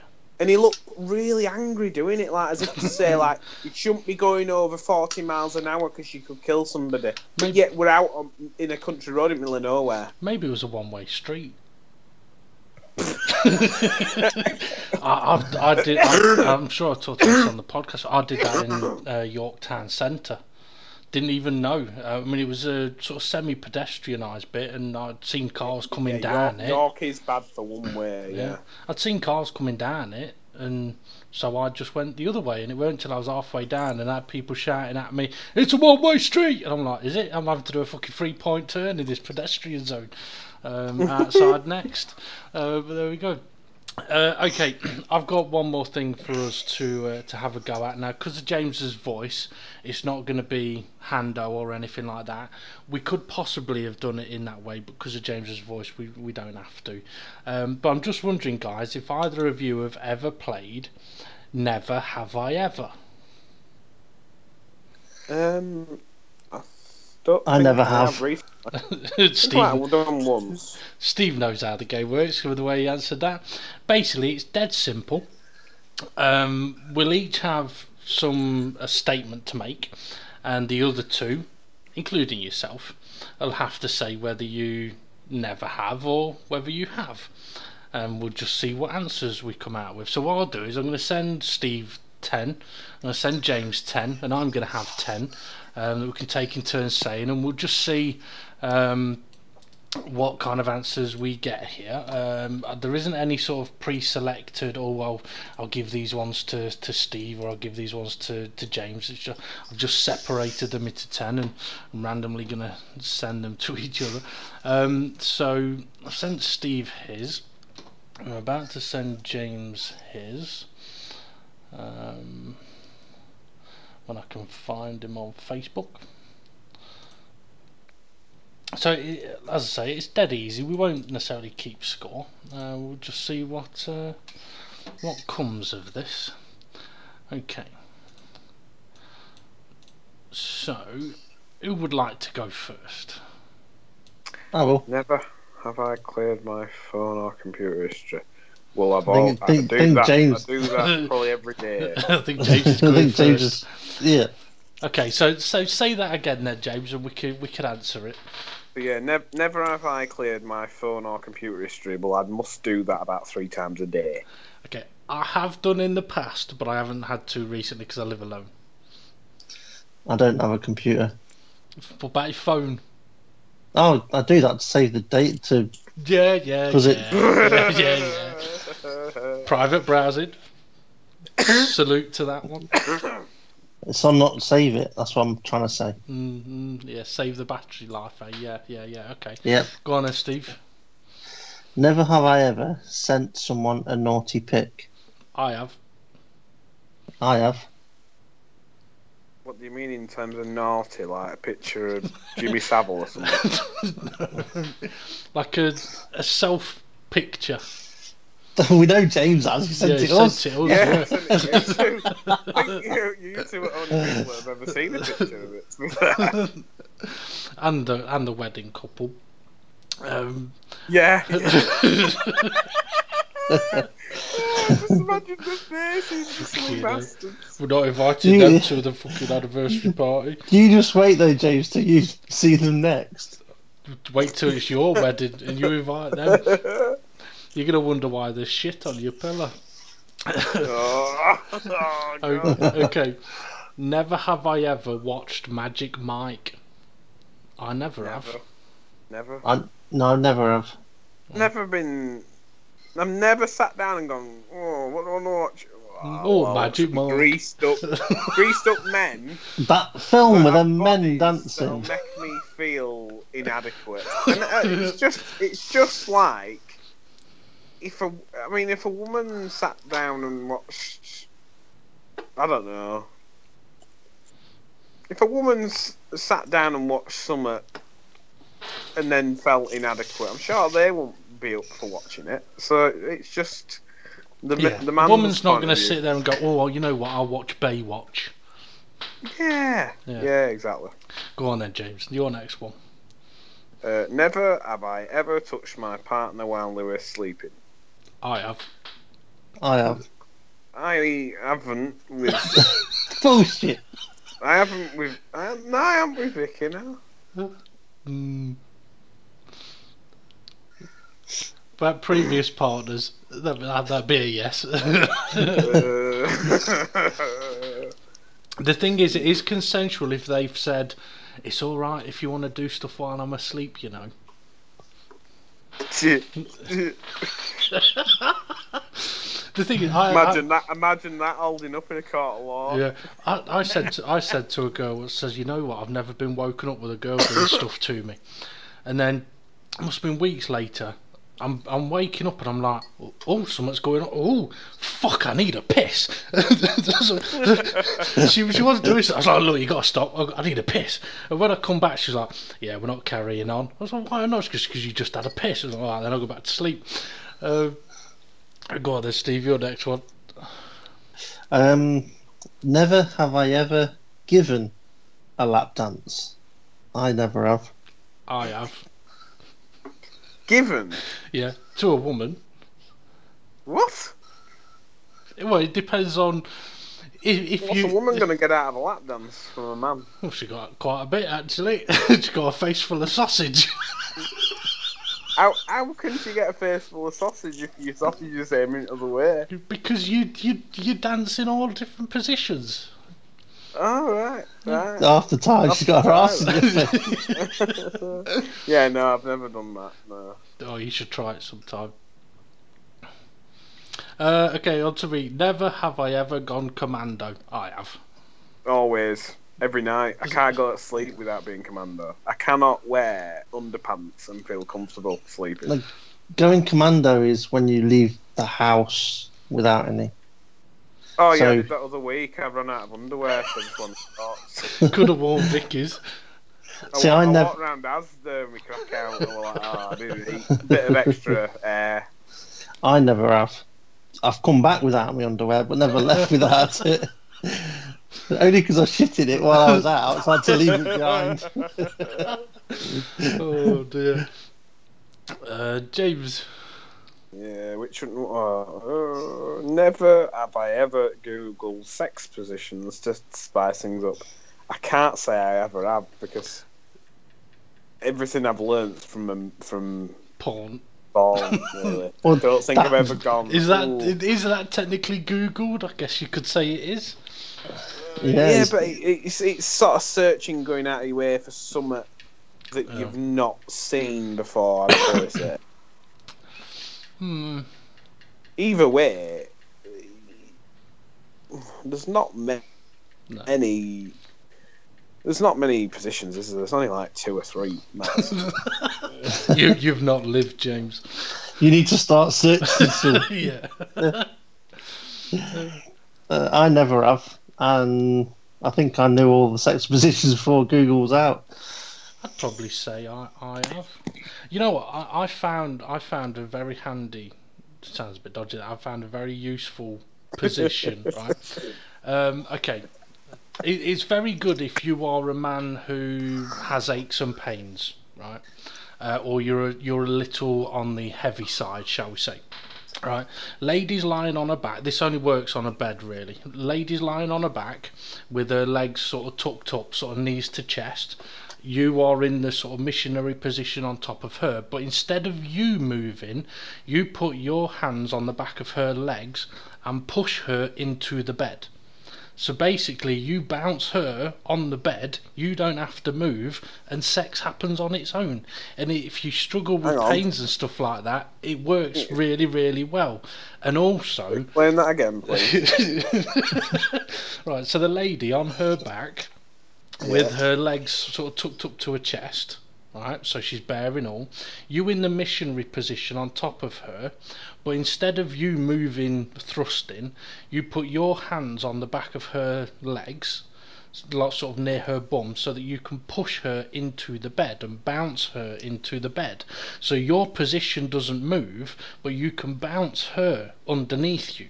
Right. The only problem with that is Vicky's got quite strong legs. I could imagine her like kicking my head off. She might, but she also might really enjoy it. Now, admittedly, depending on the type of bed, you might not want to do it in the middle, because if that's where it's not soft, it won't work. But you should try it sometime. I found it a very, very useful position. I didn't Google it. It was just something I tried one time, because I was like, you know what, I'm fucking knackered. I keep sliding off the bed. Fuck it, I'll try this. And it worked. I've got to say, I once went through, I think it were about a full month, where my knees were killing. The insides of my knees, I felt like I needed knee pads on. Like, the insides of my knees were absolutely in agony. So if you could come up with a cure for that, that'd be great. It does help with the knees as well, because you're not moving, you're not really having to put a lot of pressure on yourself, and because you can control the bouncing, it is so, as a man being on top, it is the least stressful physical position I found.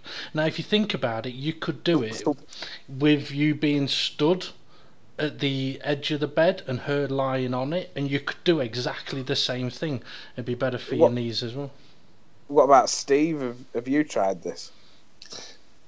Not that exact one, but what I've done similar Just Instead remember, of- your daughters might listen to this. Hopefully Well, I've not done- use it though. is instead of having the legs in exactly the same position, almost, but basically I have their legs going kind of up, so their feet are past my ears, if you know what I mean.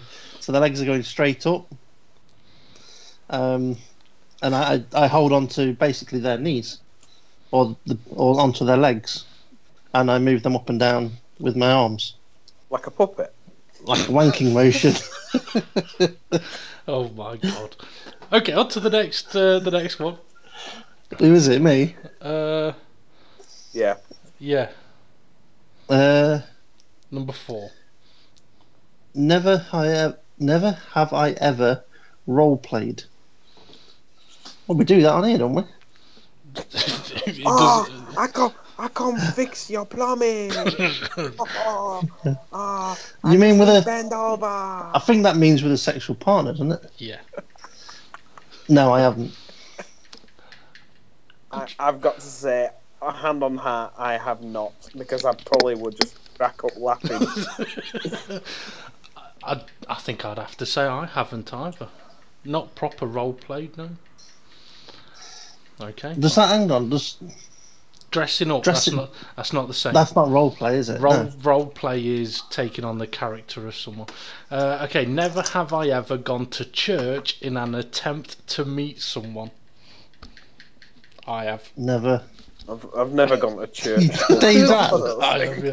Admit it, I didn't know it was a church I was going to. A girl asked me to meet her at a place. I went there. It turned out to be a church. So I never have. You should have just said to what they're called when they go, I need to confess. You should have just gone, I've come here for sex. And well, I thought we were going for like a date, and it was more like a church that you Bible see on the bashing. movies. No, the Bible bashing rather than the it proper was bashing. it was more like one of the I don't know how to say it without being racist. African American churches where they're all it wasn't an African American church, but they're all like jumping and bouncing and singing, and I'm Forrest Gump, when yeah. they're like, let's all get on yeah, higher. and I'm stood there thinking, what the fuck is going on here? Oh, I'd have got right in that. I'd have done some bloody role play with that. Let's get in there, that's singing. No comment. The thing is, the church was right next door to a gay bar, which was really weird. I Okay. hope you weren't standing outside the No, doors too I long. wasn't. Okay, James, on to your next one. Number 5. Never. No, have I sorry, ever- number 4. For you. Yeah. Never have I ever fallen asleep during sex. I haven't. But what did I fall asleep during? I have. Wanking. Fell asleep during the podcast. Yeah, you have. I've fallen asleep during sex. I have. I've fallen asleep having sex. I've fallen asleep driving. I've fallen asleep at work. I have not. That you remember. I have just received a message from Claire saying she can hear me, so I'm just saying I have not. I'm not saying what I have not done. No, what I she- have not.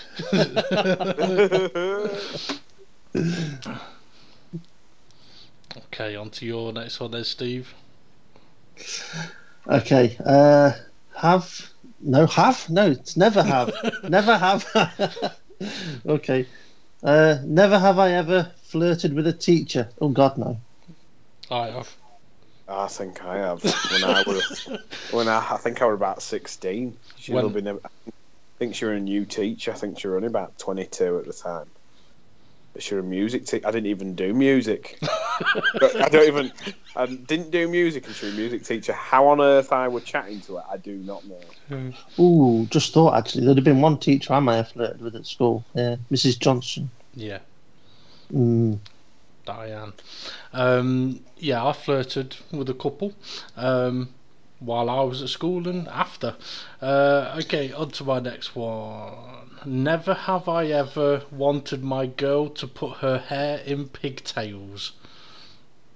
I haven't got one at the moment, but in the past I have. Handles. I cannot say I've ever gone, Vicky, after you've done washing up, can you please get them in pigtails? I've never. No. I'm just happy with whatever turns up. You know what I mean? As long as she ain't got like an haircut like Benny Hill or something. I can't think if I ever have. No. Okay. I just grab hold of the hair as if it was in pigtails. Oh, I've got to say, like, you both on the Skype screen. I'm just going to show you a picture of Bella now. This is like having a radiator on me. Stop that. Oh, I've got camera on where I am now. Quick, Dave, put it on the podcast. I would, but I'd then probably end up showing stuff I don't want to show. Be able to see But where not many you, links to James. porno. Yeah. To show that, I would have to show what's on my screen, and it'd show a split screen with everything I've got open on the computer at the moment. Is that a sexual position, is it? Split screen? Ha ha ha. You're waving at Dave and Steve. You're not put your camera on. Yeah, I was going to say, you're not showing anything. What? You have? No, you haven't. No, you haven't. No, you see me now? No. Oh, what's going on with this? Yes, so you know. No way. Oh, all I can see is Darth Vader. Oh, no way. Oh, well. Right, on to your next one then, James. Number 5, I think it is. Never have I ever stared at a picture of you while going solo. I've never looked at either of you two while going solo. No. No. No. I think No. That'd be a bit off-putting. It would. Yeah. I'm just worried about why that were ever written. It was that one's from Question to Partners, but I thought, fuck it, I'll put that one in. Go on then, Steve, your next one. Never have I ever been to a nude beach. I haven't. I have. I think I have, and my dad was like, "Oh shit, we're on the wrong beach." I'm like, "What?" And then we're like, "Oh my god, they're coming towards us," and then we like ran. Never have I ever worn a Speedo. Oh, I have as a kid. Yeah, same here. Didn't have a choice in it. I have. Like, they're on offer, you're wearing them. I say I have. They cut into my eyes and my cheekbones and really stuck into my eye sockets. Oh, you So going about they really stuck something else there, Steve. You mean budgie smugglers? Yeah, I do mean budgie smugglers. You're on about the goggles. Quite a clever answer. I've worn budgie smugglers. Steve, you're next. That your number? No, it's you, James. What? You're number 6. Is it me? Yeah. Bloody hell. Never have I ever given you a sexy nickname. I don't think I've ever given either of you a sexy nickname. No, I can't say. No. I don't think I've ever given either a nickname other than. No. Other than. Yeah. Other than, can't think of one.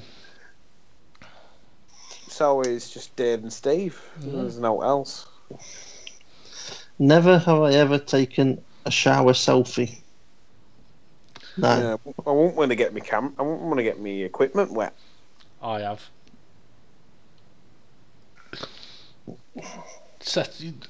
There was a time where you could set up your phone to take a picture on a timer. It was very handy. That sounds dodgy.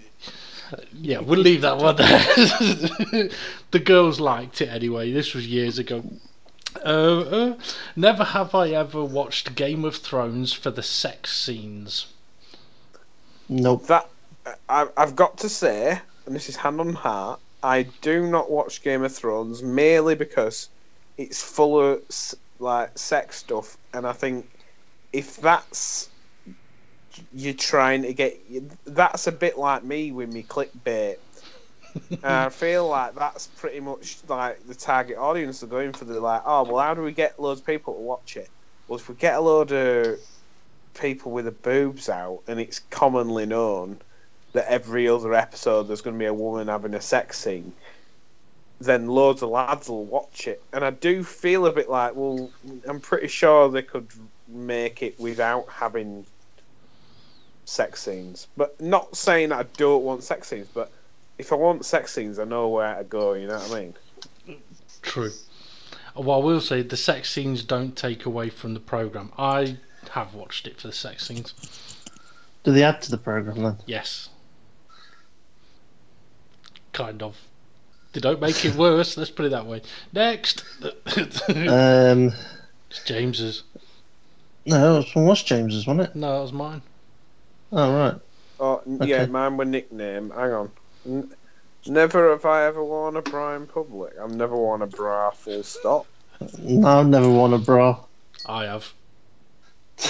In public? In public. Actually, you know what? There were a lad at work, I think he was doing like some sort of charity thing. He was wearing a bra, and I looked at him and I thought, something went through my head like, that ain't right. And I know that's a bit, I know that's a bit wrong, like with this politically correct day and age. But I'm like, if you want money for a charity, just ask me for the money. You don't need to wear a bra. That's going to make me not want to give you money. But it might have been for breast cancer. It could have been, yeah. Yeah, probably well, but why not just let a woman wear a bra over the top? I didn't do it for charity. I did it for sex, and I didn't get the sex either. A woman said to me on a night out, she says, I can't remember the exact conversation, but obviously it went flirty, and he got interested, and he ended up talking about a bra, and she says, well, if you wear my bra, no, the bra was hurting her. She goes, if you wear this, then we'll have some fun. I was alright then, so I put the bra on. Didn't get the fun though, but I did get a bra. Anyway, you're next, Steve. Just said this is false advertising. I wasn't, take it to court for false advertising. Never have I ever slept with someone twice my age. I've probably fallen asleep in the same bed as someone twice my age, yeah. What, when you were 2? Yeah. Obviously not recently, because they'd be 80. I don't think it means slept as in slept, but yeah, I okay. can put my hand on my heart and say I've never slept with anybody over 5 years older than me. Twice your age, yeah. You bastard. I would have to say I haven't. Never have I ever had sex in a sleeping bag. I haven't. No, I haven't. There wouldn't be enough room, would there? You could always zip 2 together. That's where James realises, can you do that? Well, now I know that. I might. Yeah. I am one of these people that I'm not a happy camper. Nah. I'm usually quite grumpy. I like having a shower on the morning. Same here. When we've been to Donington the last few years, if there's something I've made sure I've been able to do is have a shower at the shower block. It's not that nice, but it's better than having no shower. This is weird, right? My sore throat's just disappeared, but now all top of my mouth hurts. That's the curry effect. I don't know for you. I don't know what the frig's up with me. Tonsillitis, I bet. Yeah. I bet you ate it too hot and your mouth's blistered. Oh, actually, yeah, I forgot about that. Same when you eat pizza when it's too hot and you bite through it and the sauce burns the roof of your mouth. It blisters.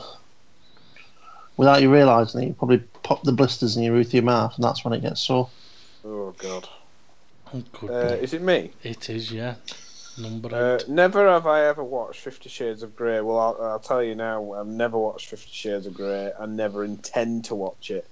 And if I just don't understand who the fuck it's made for. If you want to watch that, put a porno on. If you don't want to watch that, watch something else. Yeah, I've never watched it. I have. Because but not out of your own will, was it? It were because you were. Oh, let's watch this tonight. I bet it wasn't your choice. I bet you were saying let's watch Indiana Jones. And like, no. We were trying to find something to watch, and there was nothing else to watch. And says to Claire, "Well, why don't we watch this?" And for about the first year, no, honestly, we had a choice of lots of other films, and we just decided to watch that one night. Fair enough. I've never seen it. But what you got to think about is it's about the storyline of him and her, not what they. It is about what they do, but that's what I mean. Though, if it were that good, they wouldn't need to show out. You'd just know. No, because it's about what he does to her, and I don't. I do mean in a sexual way because he does it wrong. But if you don't watch it, you mean he does it wrong? What does he stick it in her ear? No, he doesn't stick it in her. Every orifice. No, I don't know. Go on then, Steve. Your next one. Never have I ever peeked at someone else while they were changing. Always. Whenever I get the chance. I am. Whenever you get the chance. If a man's got a chance to see a naked woman, they're gonna look. Oh yeah. Never have I ever had the infamous lights on, lights off argument. I never have. I'm not fussed really.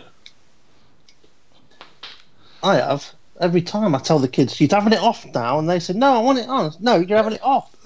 And the kids, That sounds right dodgy. That sounds really dodgy, Steve. Do we need to rename you? We're having it Michael? off, kids. We're having it off.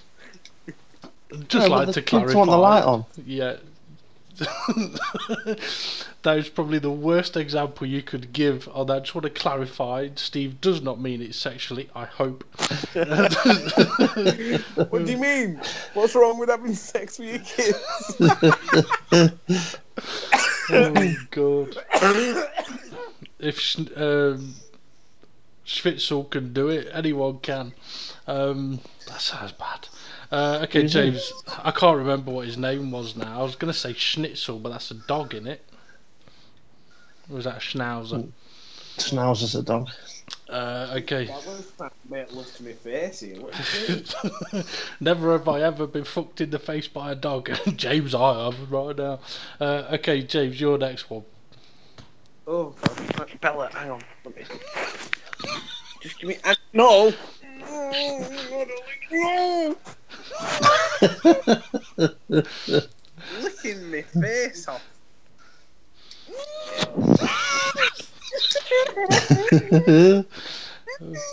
The thing is, you'd imagine that Bella is a really big dog that's got him pinned down, but she's not. She's you know tiny. why though? Why? You know why he's licking his face? It's probably got been eating jam sandwiches and he's had it around his mouth. She can taste the curry, I bet. Oh. Bella, come on. I need to read this. Come on. Right. Oh my god. Fucking assaulted.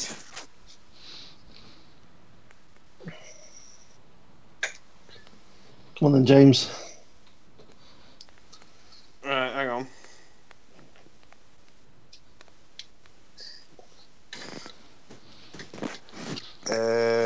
Number 9. Number 9. I just sent you a couple of pictures there, Dave. Number 9. Never have I purposefully let my thong show to attract someone.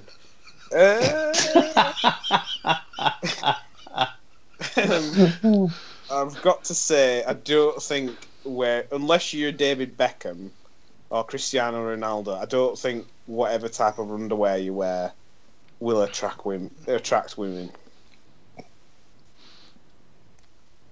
I never have. I don't know how to answer this one. Because you can't attract them if they're already in your bedroom and they say you should put them on for a bit of fun. So I'd have to say I haven't.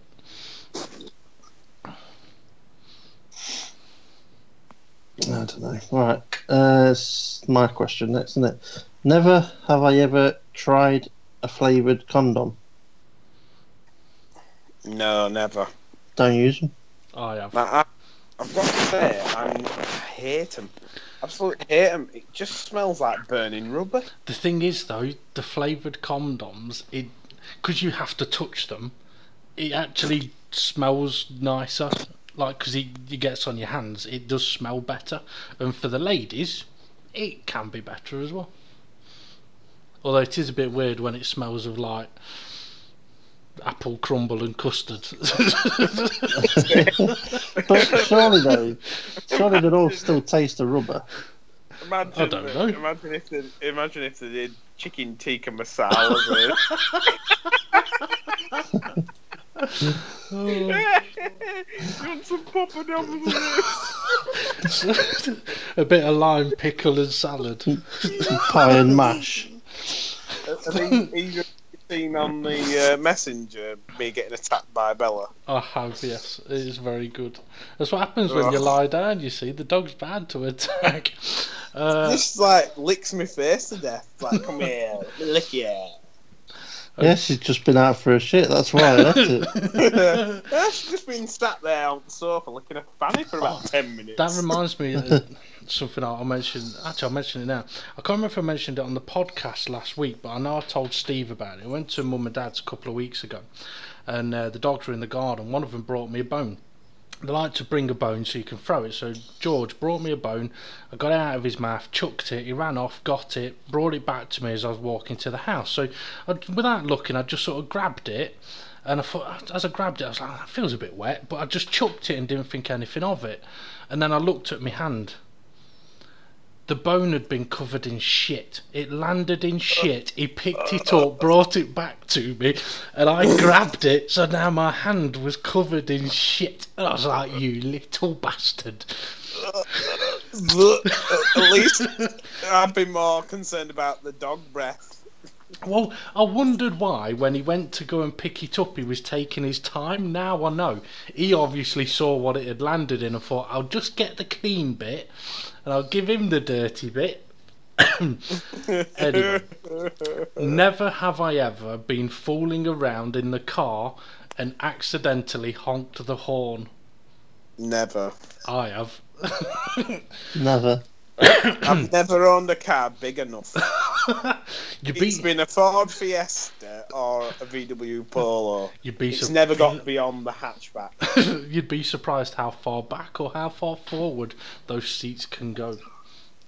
Never done it on the front seat, the driver's front seat. Okay, James, on to your last one. Oh, hang on. No.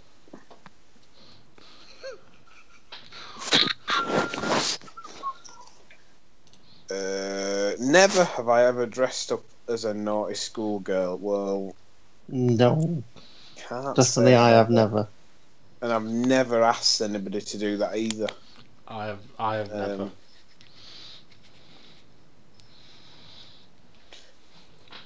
It always sounds like James is thinking that. I have dressed up as this, and I have dressed up as this. No. But not a naughty schoolgirl. So you've not done an impression of Britney Spears, then? I haven't. What? You've not done an impression of Britney Spears? Oh, no. Oh, dear. Well, that was an interesting round of Never Have I Ever. Anyway, first time we've ever done that. It was quite enlightening, I think.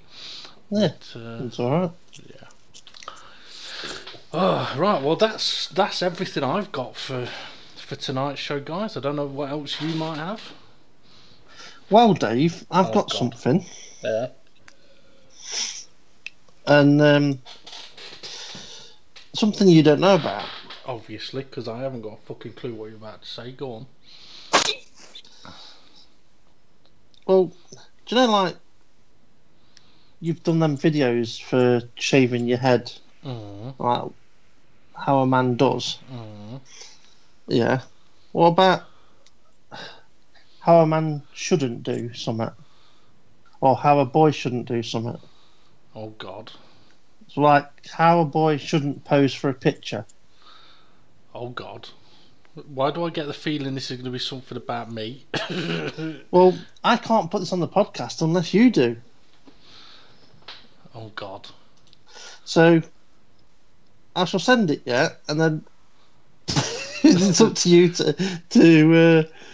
I mean, bear in mind, James, do you know anything about this? I don't have a clue. No, neither. Are you as scared as I am right now? Bearing in mind, Really, no, this... but I'm just don't know. I have a clue what he's on about. I hope I've just sent that to you, Dave, and not someone else. Fuck off, you cunt. Bearing in mind, it's a school photo. You know it's a school photo. You think your mum would send you in your best jumper and have your hair ready, done for you for when you go. Yeah, let's have a look. I'm not sharing it with you, James, till Dave's put it up on the podcast. It's alright, it's not you, James. You're alright. You're safe this time. For the mum. What, she'll have found a school photo of me.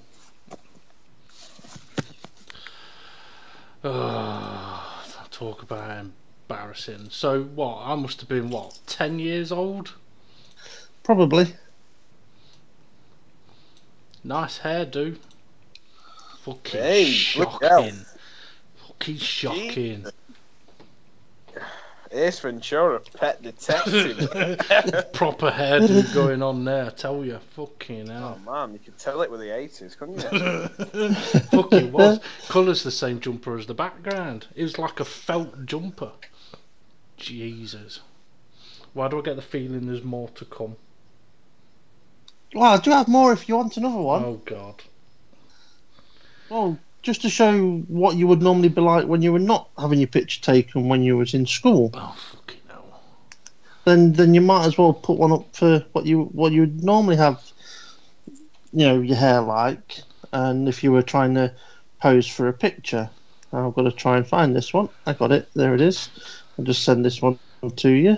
I want to know where this is. If this ain't bad enough, where is this leading to? Because I know what you're like with pictures, and so does James when it comes to things like the fucking picture games. The fuck is this? What the fuck is that? What the fuck? I don't even remember that. I don't know what's more embarrassing, James's naked picture or this fucking thing. Jesus, James will love that. Fucking Jesus. I can actually tell you where you sat. That's on Hadrian's Wall. Is it? Oh, right. Yeah. Great, yeah, fantastic. With your high-tech trainers on. You know. We're Hadrian, like, what are you, like, just an older friend? A friend of your dad's.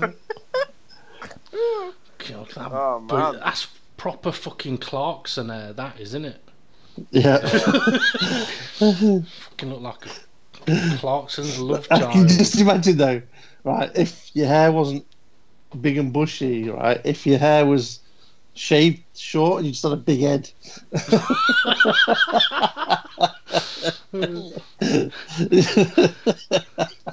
Fucking hell. That's it. That's all I've got of you. You know revenge is going to come at some point, you bastard. Yeah. Yeah, I know it will. Yeah. Fucker. Oh, I don't know. Well, like James said, you can tell it was the fucking 80s. Jesus. Oh dear.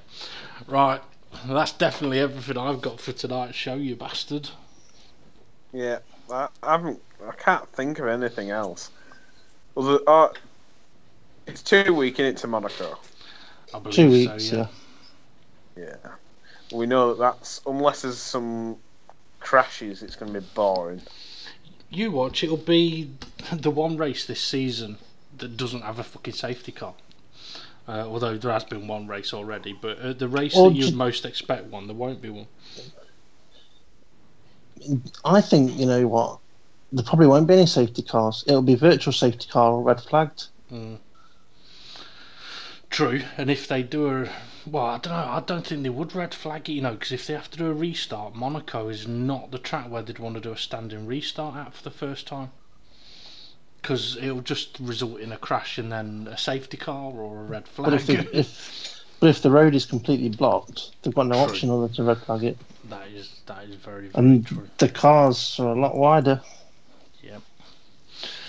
Right, okay. So yeah, a couple of weeks then till Monaco, which means hopefully we'll be on next Tuesday for a bit of a preview and see what else we'll be able to come up with. I mean, it's been a while since we've done any How a Man Does, so I suppose you could do How a Man Doesn't. If any of us guys have got any ideas for any short videos that we could show next time, could be good. I've had a little idea of me trying to overdub myself on a video game, just because of, you know, like video game dialogue sometimes. Yeah. Oh, right, yeah. It's proper shocking. Just put myself in a video, I'll record the audio, maybe the video as well, put it up on YouTube, and then you can show it. Oh, I was going to say, you know what would be brilliant? That'd be voiceover of Handle. But we won't be able to show it. But yeah, that's not a bad idea, that, James. It's not a bad idea at all. I mean, you could. I mean, it's something I had thought of before. Whether we could always do voiceover of people talking, real people talking.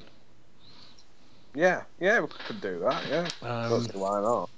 But it may take a bit of time to sort out. But it'd be interesting to see what you could come up with. But why? You could always get re-get that video of the pig and get it to go wee all the way down the hill. But anyway, right, okay, I think it's time to bring this podcast to an end then. So thank you everyone for listening in. Like I say, you can join us next Tuesday at 8 o'clock, where we'll have a bit of a chat about Monaco, and I'm sure we'll have a few other items as well. So Steve, James, it's been an interesting one, and thanks for joining. See you again soon. Yeah. Right, have a good one, folks. See you later. Blah blah blah blah blah blah blah blah blah blah blah blah blah blah.